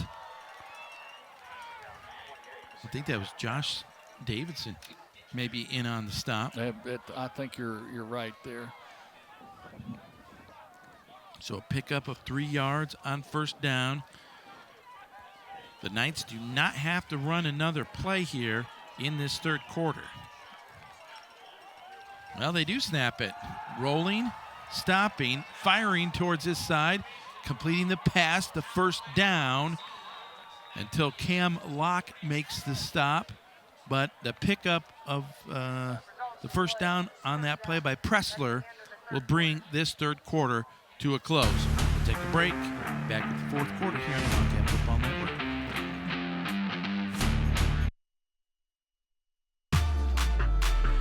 Here's Grant Smith. Grant Smith. Timeout. Kanan Coffey.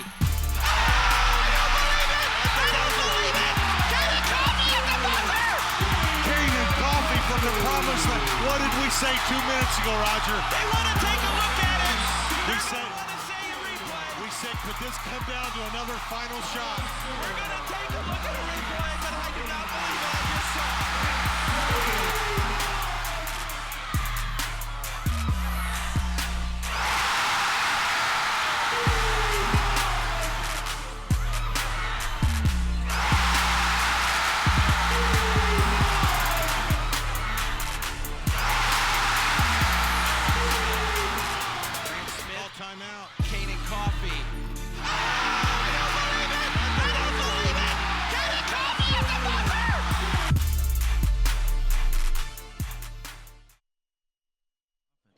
Back here in, I was going to say Lucky Arena, Wildcat Stadium. In that third quarter run, the Knights offensively gained only about 22 yards? Yeah, it wasn't much at all. So the defense for the Wildcats was just really as good as they've been all year, stopping a team that's, this team's average is 42 points a game. Now, but they only give up 7. So you're thinking maybe if we hold them less and we score more, that there is going to be a chance to win this football game. And I think with down 2 scores going into the 4th quarter, you've still got a real chance to win this game, especially the way the defense played in the 3rd quarter. 24-14. Now after the gain there by Pressler on that last play to be 1st down for the Knights. They have the ball at the 42-yard line. Now they have that all-important wind at their back. Here's the handoff. Salary. Boy, has a big hole And then after contact, he falls forward for another couple yards. Big gain on first down. It was, Justin Frey stepped up to hit him, and he bounced off to get that extra 2 yards. And now you're looking at 2nd and 2 or 2nd and 1, and Charles Sowery says that's no problem. That is no problem. I'll get more than that. Credit this Marian offensive line. They are big and physical. Ooh. Boy, there was a nice hit that took down Salary for a very short game, but I believe it's enough for a first down. But and did you see it was Justin Frey that gets that hit? Watch him upend him. Right here, boom. It wasn't much, but it was enough for the first down. So, fourth quarter, still the biggest game, still the game of the week in the nation in NAIA, and Indiana Wesleyan hanging around.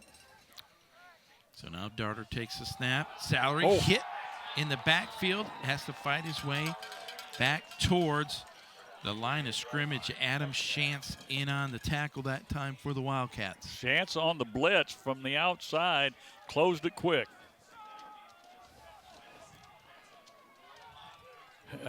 I think you're going to see Sowery again, or if not Sowery, this is where you put the pressure on the linebackers, the play action with Sowery. Mm-hmm. 3 wide outs here to the near side. Here's the quick hitter. William gets a block, dives forward, and he'll have enough for the first down. You knew it was coming. Yeah, you could see it from up here. You knew it was coming, and you knew the fake. It just seemed like they were saying, hey, we're going to run this play action pass with Sowery, and then we're going to throw the ball. Johnny Williams, as we saw in the first half, can catch the ball and run with it. He's had a big afternoon here for the Knights. Over 100 yards receiving now. Sally. No! Oh! Now, is that a fumble? That's got to be a fumble. That is a fumble. The ball is loose, still on the ground. Oh, now they're going to say incomplete. Oh, my. Oh, my. Well, oh, my goodness. The heat was coming, and the Cam Locke and Josh Davidson were over there to gather in that loose ball. But instead, it's going to be an incomplete pass. I did not see who was applying the pressure here. We're going to see that right here. That's a fumble. That is a fumble. That is a fumble. That was Isaac Abayo who was applying the pressure here, but it was called incomplete pass on the field, so now it'll be 2nd and 10. Now we have the benefit of the replay. That's not an easy call on the field. Boy, look at him on that first down run, though, getting the big gain of nearly 20 yards inside the 20. So they get a new life. They come back with Charles Sowery again, and this young man over 100 yards in this game. And just, they go from possibly losing the ball to where they're back in the red zone again. So the ball is at the 19-yard line, first down. Sally once again. Owen Perkins once again in there on the tackle. Yeah, someone is down for the Wildcats. I can't see who that is. Might be Gardy Paul. Nope. That's Mitch Hurlbutt, who's down on the turf. It looked like Perkins might have rolled over on him. There's a timeout on the field. 12:20 to go here in the fourth quarter. Wildcats trail by 10.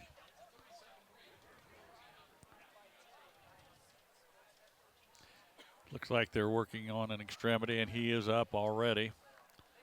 And again, we talked about that front line, that defensive line for the Wildcats. They rotate guys. And one of the guys that we haven't seen who's been hurt is Cooling, who is one of the seniors. And give me a chance to talk about him maybe a little. Chad, who came in here as a transfer out of the University of Toledo. He played a great game. The very first game ever here at Wildcat Stadium against Taylor University, then had that injury. He's had an injury-plagued career here, but he's been a great addition to this program. Here's that play. Perkins on it. And I think that's exactly what happened. He got rolled on. Salary with the handoff. Cuts it back to the middle. Still churning away inside the 10. Finally brought down by Davidson at about the 6-yard line. He runs low with his shoulders leaning forwards, and that's an answer for a good thing. But going back to Kuring, who is one of our seniors, going to graduate with a degree in criminal justice, wants to be a youth counselor. And Coach Lang, just good words about him as he's spent the last 3 years here. Here, once again, Salary working his way inside the 5 on that 1st and goal play. Gets it down to the 2. Well, how efficient, though, is this Marian Knights offense? Yeah, it is. They don't have to have the big yardage all the time. However, they do bust it. No, by busting, I'm saying, 15, 20, 30 yards. Not busted a long one, but they're always going forward. Salary, once again, he's hemmed Yes. in. This time he's going to go down for a loss on the play. Down at the bottom of that pile there was Cam Locke. And Josh Davidson. Well, Cam Locke was a guy who was a student here at Indiana Wesleyan when there was no football.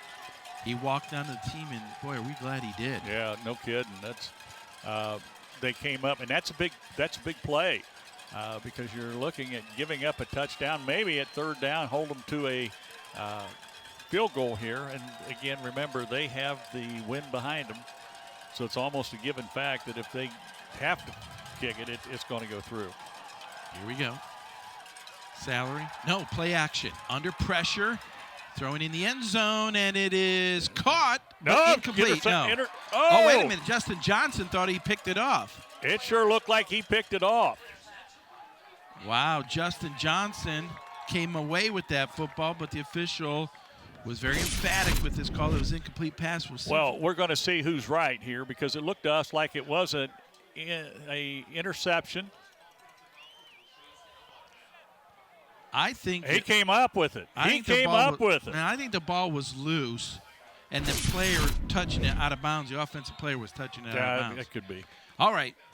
Well, here is Plesac now in for the field goal attempt. It's plenty long. It is good, and that makes it a 27-14 Marian Knights lead. Well, hey, the Knights had it.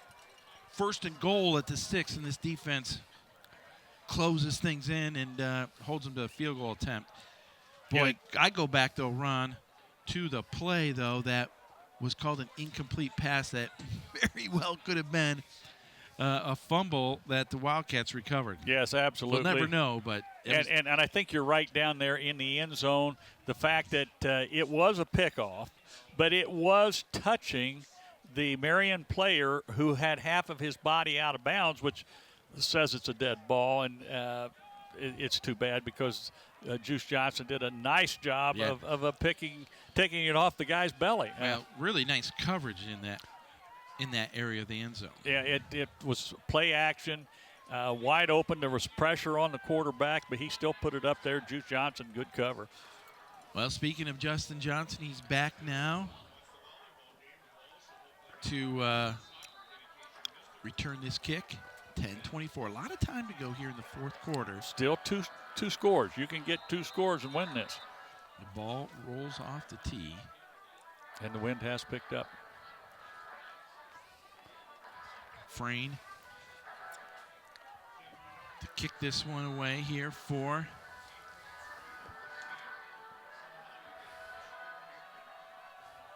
the Knights. He approaches the football. Gets a high end-over-end kick. Johnson backs up, but it's a couple yards deep in the end zone, so it'll be a touchback. But now, Ron, the Wildcats are going to have to try to do something with the wind in their face. I think you just have to throw those underneath routes just a little bit more off play action, maybe to Devadney Alford. Give it to – certainly you still need to run the ball.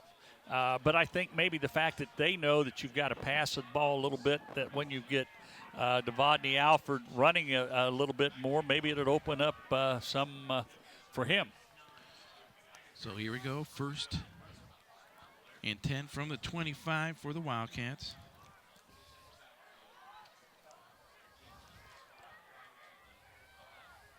Waiting for the snap. Here comes Alford.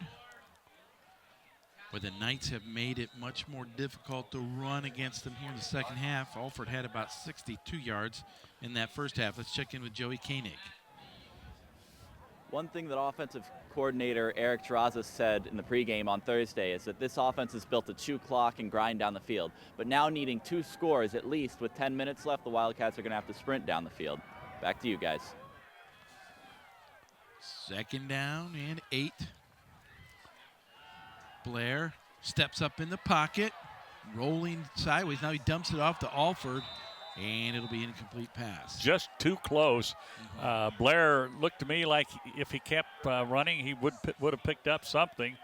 But he threw it to Devadny, and he was only about 5 yards away from Devadny, probably just a little tough to handle. And now you're looking at another 3rd and long at this situation. A good scramble here. Stepping up out of the pocket, just nobody open. And just a little bit behind Devadny. He was being covered there as well. So it is 3rd and 8. We're under 10 minutes to play. Blair, here comes the pressure. He's hit as he's released. Incomplete pass. The intended receiver is Braden Smith. He would have had the first down, but he couldn't come up with the catch. Braden was wanting a pass interference. But, you know, this is the type of game against the type of team that it's going to be physical. And if their defensive backs are playing physical, playing up tight, you're not going to get the call every time. Not every time. You're going to have to outfight them for the football. But that's kind of a problem, too, because you don't know when you are going to get it. So I guess go ahead and just play it and not worry about the calls. Well, the Wildcats will be forced to kick it away. Knights should come away with good field position. Von Gunten gets the ball away just barely. And it goes out of bounds. That's about the best case scenario for the Wildcats as the ball went out of bounds at the 43-yard line. A lot of pressure put on Ben Von Gunten. He got that one away quick. You got Christian Smith limping off the field here. But now, Ron, with 9:36 to go, and the way this Knights offense can take time off the clock, well, the Wildcats, it's do or die time right now in terms of coming up with stops. Yeah, this is a lot of Charles Salary right now. Just hammer, hammer, hammer. Well, they have Tante in the game. Here's a quick hitter. Oh, Massimo Pagnoni read that one perfectly, and that'll be about a 4-yard loss on the play. I would say Pagnoni was in the huddle, except they don't huddle up. So he read the quarterback eyes right now, and he stepped up, and he got that tackle for loss. It'll be a 5-yard loss on the play. So it'll be 2nd and 15. And Pagnoni was fighting off a blocker that time as well. He ran right through the wide receiver blocker. And got to give more of a block than that, I guess, to Massimo. Here is Tante with the handoff. He fights back towards that original line of scrimmage. Gets a gain of 4, maybe 5 yards on the play. So it'll be a 3rd, and we're going to call it 3rd and 11 officially. This game has been a lot of Charles Sauer, and we expected Darter to be more of effect in this game than what he has been. That's big 6'6" quarterback from up in the region area, and he has done a nice job handing off to Charles Sauer. 8:15 to play with the clock running. Wildcats showing blitz. Here they come. They pick it up. The pass is knocked away, incomplete. Justin Johnson with the defensive play. Quick slant pass, and Justin Johnson goes with the would-be receiver, and he gets his hands in there and knocks the ball down. Well, now let's see who's back for Indiana Wesleyan. It'll be Tommy Fawcett who goes back to return this kick. You know, just a minute and a half run off the clock. So a good series once again for this defense. And remember what happened the last time they tried to punt. This will be the 4th punt of the second half. This time, boy, a big kick. And Fawcett's going to take it. Oh, he called for a fair catch at the 11. Are they going to mark it down at the 10-yard line? That's one where you kind of let that go. If it's over your head at the 10, kind of the general rule is let it go on into the end zone. But he did call for a fair catch. 8 minutes and 1 second to go. See what the Wildcats can do with it here.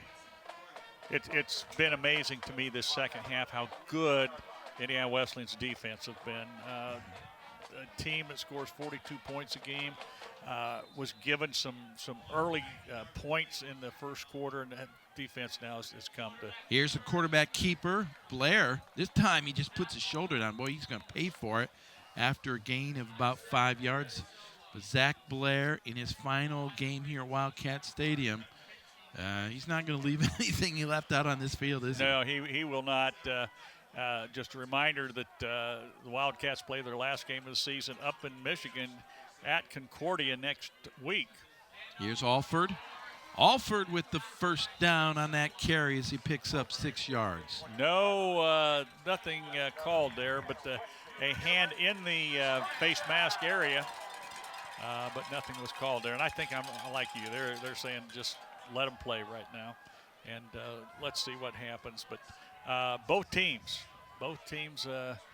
right now have slowed each other down. The offenses are not going as well as what they may be in the first half. Dayglow in the backfield picks up the blitzer, but the pass is incomplete. The intended receiver, Caleb Kelly, was. And you got Zach Blair slow and getting up. Yeah, he took a pretty good shot. Rolled on too, I believe. Well, this young man that got the start at Ball State and suffered a broken leg and fought back through that. Transferred here to Indiana Wesleyan. Now we see Devontae Alford is back into the backfield after being out one play. 2nd and 10. Blair has time, fires across the middle, and it's got caught! Completed pass. Fawcett. Oh, Tommy Fawcett with a tough grab in traffic. And you talk about a throw. What a throw from Zach Blair. Sidearm, almost like a curveball snap from baseball. Well, he fired that one in there. So it's a Wildcat first down, another first down. Devontae Alford working the left side. He gets a gain of about 2.5 yards. Zach Blair, it looks like now he's a man on a mission. As soon as he handed that ball off, he didn't even look back to see if Devontae Alford got any yards. He's saying, Coach, give me the next play. Trying to move with a little more tempo here as we're under 6.5 minutes. He's going deep, looking for Caleb Kelly. Caleb Kelly makes the grab inside the 30 and down at the 25-yard line. And that was what a wonderful throw against that swirling wind to find Caleb Kelly, and the Wildcats are in business in Knights territory at the 24. Caleb Kelly, another senior playing his last home game, gets the big catch. Here we go, moving quickly. Alford stutters, moves to the right. He's at the 20 where he runs out of bounds after a pickup on that play of about 4 yards. Clock stops with 6 minutes. Just going to say that Caleb Kelly, and you always are saying look for Caleb Kelly because he gets the big catches. But when he graduates, he's going to have a business marketing degree, plans to work down in Indianapolis. And this young man is a big-time, it seems like every play he gets is a big-time catch. Dayglow back into the backfield for the Wildcats now. 2nd and 5. Play action under pressure. He's hit. Is that a incomplete pass or a fumble? To be. I would say it has to be. Now we're going to say incomplete pass, but man, Zach Blair got leveled on that play. And he's slow, real slow getting up. Wow, that's like taking a right chop to the. Oh man, did he get hit? And we're going to see it right here. Blindside hit. Blindside hit. Big number 95 Swan came in there He doesn't hit like a swan. He hit like a Mack truck, like a bull. Yeah, this is when Zach Blair needs to get a little bit of, he needs to decide what's going on in his head. Here's the pressure. Blair rolls out of it. He's looking. Now he'll throw the back to the end zone. Yep. And it is caught out of bounds. Oh, Caleb Kelly was back there. Now, was there a flag on the play? No, there was not. But a near touchdown there on the third down play. Now the Wildcats are looking at fourth down, and, of course, they'll be going for it. Official was right on the play, so, it's a great catch, McKelly. Whether it was inbounds or out of bounds, and here you see that scramble, and you're going to see him go up. Yeah, he was just out of bounds. Maybe the heel. On fourth down, Blair looking right, throwing right. Was that caught? What a catch by Devotney Alford to keep the drive alive. Oh, big time leadership from Zach Blair, but certainly Devotney Alford getting one of those behind-the-shoulder passes. Unbelievable grab by Devotney Alford. And Wildcats now are looking at first and goal at the 8-yard line. Alford gets the handoff, stutters. Oh, yeah. Still on his feet. No, wait a minute. The play stopped before it started. I was wondering what. Here we go. Oh. So a false 5 start. yards, still first down. I'm going to tell you what, Ron, we said before, even when the ball game was 17-0, this Wildcat team is not going to lay down. They're not going to go away quietly. They're going to fight and scratch and claw for 60 minutes of football, and that's exactly what they've done this afternoon. Ever since that first production meeting we had with Coach Langs, the very first game, he said, my team is the best conditioned team. We will be there. We will not quit in the fourth quarter. So that penalty, though, puts them back 5 yards. It's a first and goal. The ball's on the 13. Here's the loft towards Braden Smith. Ball was out of bounds, incomplete, and really no chance on that play. No, he just threw it up and hoped that Braden, with his size, could go up over the top of the defender. And as you said, the ball was more out of bounds than it was accurate. Now the officials just kind of gave us a signal that said that ball was not catchable. There was a lot of contact down there, but they said the ball was clearly not catchable. So it'll be second down here for the Wildcats. 3 wideouts to the left. Fawcett, Chmielewski, Caleb Kelly, and then Braden Smith drawing the double coverage here to the right. He looks that way. Fawcett makes the grab. He's down immediately at the 5-yard line. How good is Tommy Fawcett? Tommy Fawcett comes in, the freshman. And we've often said he's down Zionsville, down by Indianapolis, and he has come in, catches those big passes down third down at the 6-yard line, but a big second down catch. Well, Charlie Hill comes in for the Wildcats. Devotney Alford out. Empty backfield here for Indiana Wesleyan as they have 5 wideouts here. Now Fawcett in motion. Blair running to his right. In trouble, throws on the run. He caught it. Is it a touchdown? Touchdown, yes. Wildcats!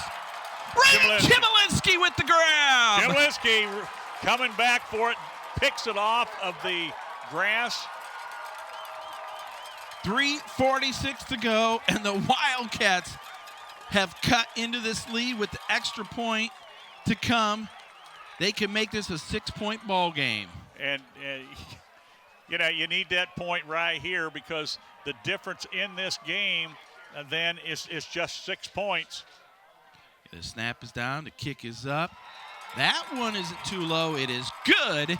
And with 3:46 to go, the Wildcats make it 27-21. And look at the play here by Blair to Chmielewski. I scramble, and you see him pick it off of the ground right there. And Chmielewski comes up showing the ball. Hey, I got this ball. Good touchdown. Draws the Wildcats within 6 points. And who'd believe it? Who'd believe it after that first quarter that we'd be in the game in the final 3 minutes and 46 seconds? No team this year No team this year has put 21 points on the board against the Knights. And that's why we think that this team that is finally ranked at 25 in the nation probably is in the top 15, maybe in the top 10 as far as their last 6-7 games have gone. I have to go back and look, but if I'm correct, I don't think any team this season has put 2 offensive scores on the board against the Knights. Yeah, and this is uncharted territory for the Knights. It is they have scored 42 a game, scored 50 several times, and here we have second-year team Indiana Wesleyan coming up, still trying to fight for that conference championship with the last 3:46 in this game. Ben Von Gunt puts his foot in that one. He drives it all the way back to the 4-yard line, looking for a seam there on the return that time for the Knights. That was number 84, Ben Stevens. He gets it out to the 20-yard line. So, Ron, with 3 minutes and 40 seconds to go, we'll see if this Wildcat defense can do it again. You know, you think, again, you're going to see a steady diet. I don't think they'll pass the ball here. I think a steady diet back there of Charles Sowery, who's already has in this game 179 yards of rushing. But if the Wildcats can stop him and get that punt going, they've got a shot at the end of this game. Well, that was a 90-yard drive by the Wildcats. I think that's the best drive they've had all year, considering the circumstances and against the team they were playing. Yeah, well, it's the best defense in the nation. I would guess that might be the best series in the season when you go against that best defense, only giving up 7 points a game. 90 yards on that drive. Well, on first down, Sowery picks up 5. He gets it again, slips through 1 tackle, and is out there for the first down. Boy, Owen Perkins almost had his ankle there at the line of scrimmage. And they're going to give him a first down. Yeah, the first. So fresh set of downs here as we're under 3 minutes to play. And that's the rub here. The clock now becomes the enemy. And it's not so much that they're the enemy, because I think you can stop them now the way you have stopped them this second half. But the clock is running down, 2:40, first down. You maybe have to start using those timeouts. Darter taking all the time he can. There's the handoff, a big hole for Sowery. Boy, when you can run the football like that. Yeah, he's approaching 200 yards. 27 carries now, and he's picked up 20 yards. So he would be 170 now. He'd be right at 200 yards. And again, the Knights really taking their time as they'll let this play now run under 2 minutes. There's still 13 seconds on the play clock. Darter takes the snap. Here's Sowery. This time he's hemmed in, and he'll be taken down. And here you see the Wildcats are going to use their timeout with 1:48 to go. It'll be third down. And you've got 3rd and 2. Take a quick break. We'll be right back here on the Wildcat Football Network. The zip code you're born into can determine your future. Your school, your job, your dreams, your problems. But at the Y, we create opportunities for everyone, no matter who you are or where you're from.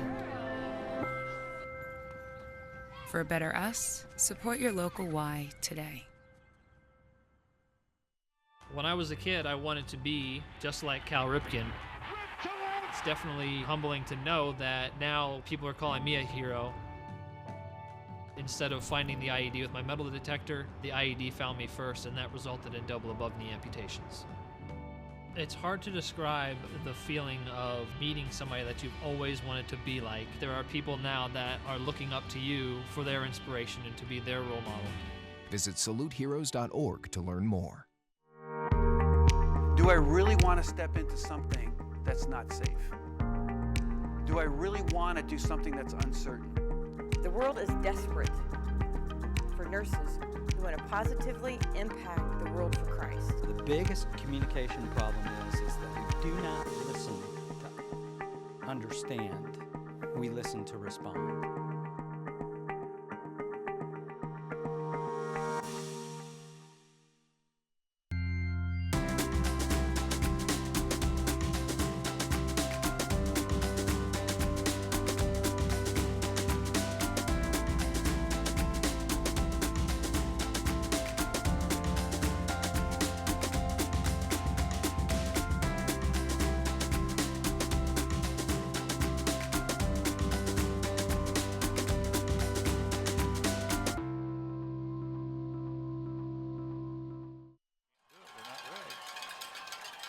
Well, it's 3rd and 2. This is the play of the game right here. The Wildcats have to stop Salary, who gets the carry.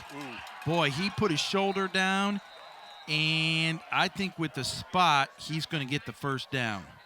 It is going to be very close. Looking at the line judge, he's spotting about the half, and that's where the 10-yard. Well, we're going to see if they need to maybe measure here, but I think it's a first down. One of the Wildcats is down. Oh, that's Owen Perkins. That is Owen Perkins down. Owen Perkins, who has had a very a stellar game. He's got about 10 tackles in this ball game.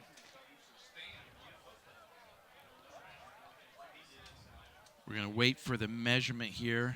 Hopefully Owen's going to be able to get up on his own here, but he is hurting.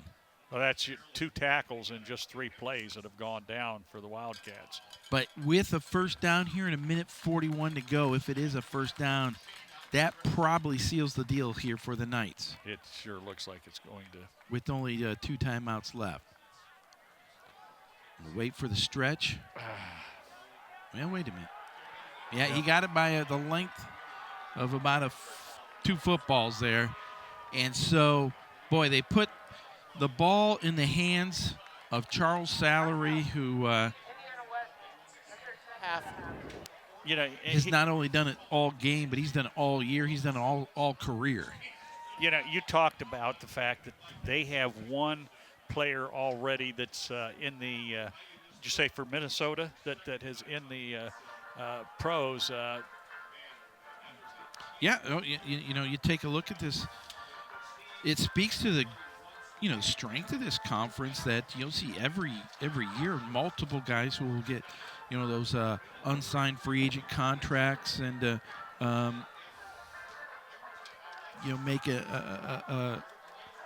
a shot at least. And boy, I forget the young man's name now. Brandon Dillon, though, is a tight end for the Knights who's on the Vikings roster, and it speaks to kind of the elite level of football that is actually played at the NAI level in the Mid-States Football Association. And I'm going to tell you what, Ron, right now, I'm so impressed, though, with how Indiana Wesleyan, trailing 17-0, have fought and clawed their way back, made it a 27-21. We know Coach Langs and their staff well enough to know there's no such thing as a moral victory, and they're not going to count one today. But boy, this team has showed a lot of heart and intestinal fortitude, as they say. It has, and what you're going to see here is Coach Langs with his. He's going to try to use those timeouts and try to use the defense to slow this team down, and then give his offense a chance to win this ball game with less than a minute to go. The problem is now, though, the Wildcats only have 1 timeout remaining because they had to use a timeout for that injury situation there. So a steady diet of Charles Salary in order here. They'll try to strip the football away from him if they can, but after a gain there of a couple yards, there'll be a quick timeout. Now the clock should have been stopped a little bit earlier. We're going to take a quick break, though. We'll be right back.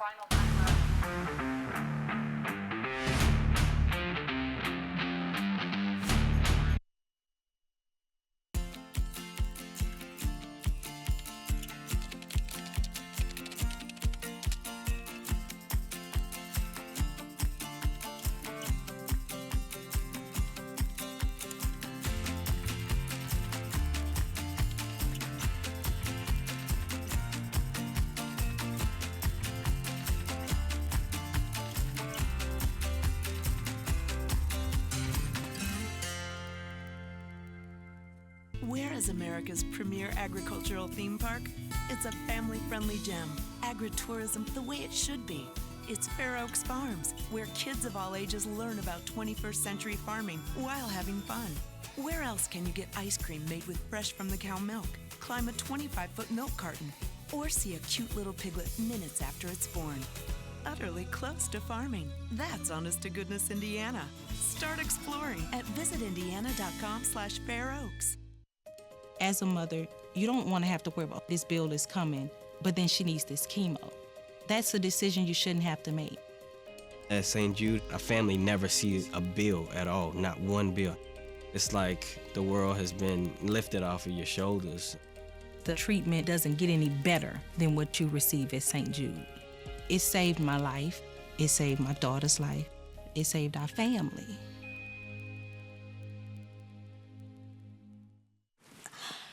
I don't think of this as a high school weight room. It's more like a high school classroom. I'm learning how to manage my time here. I'm learning that it's important to have goals and that it takes persistence and commitment to reach them.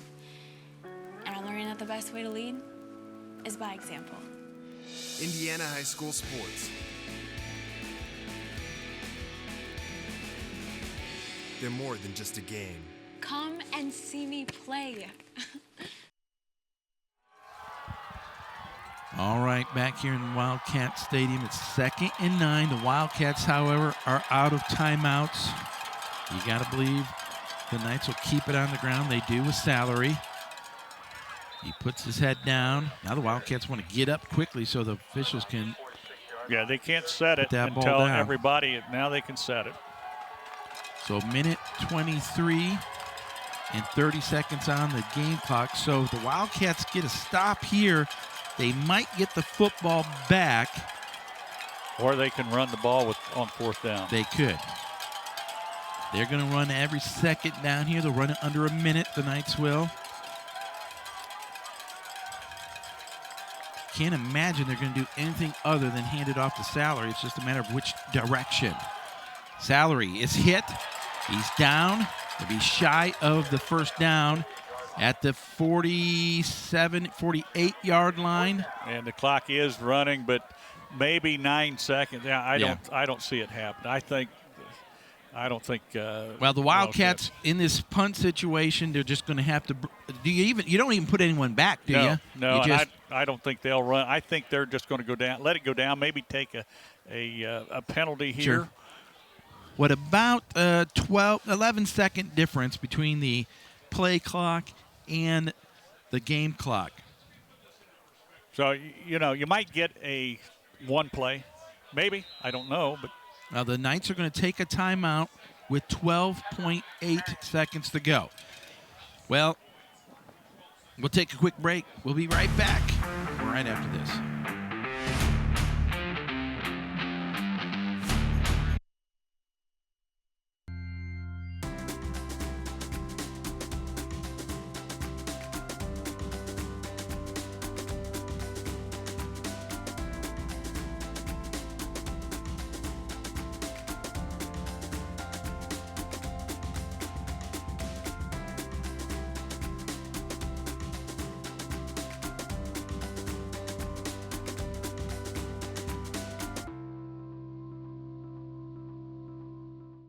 Everyone deserves a decent place to live. Everyone.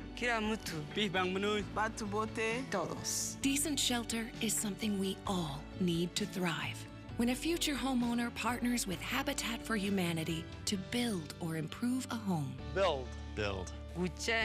they build a better future for themselves and their families. For my family. For my family. For my family. Para mi familia. Your support empowers a family to help themselves. Help. Help. Assiste. Your support helps another family in your community or around the world achieve strength, stability, self-reliance. Strength. Fuerza. With a little help, we all have the potential to stand on our own. Potential. Through shelter, we empower. Visit Habitat.org to provide help to families like these today.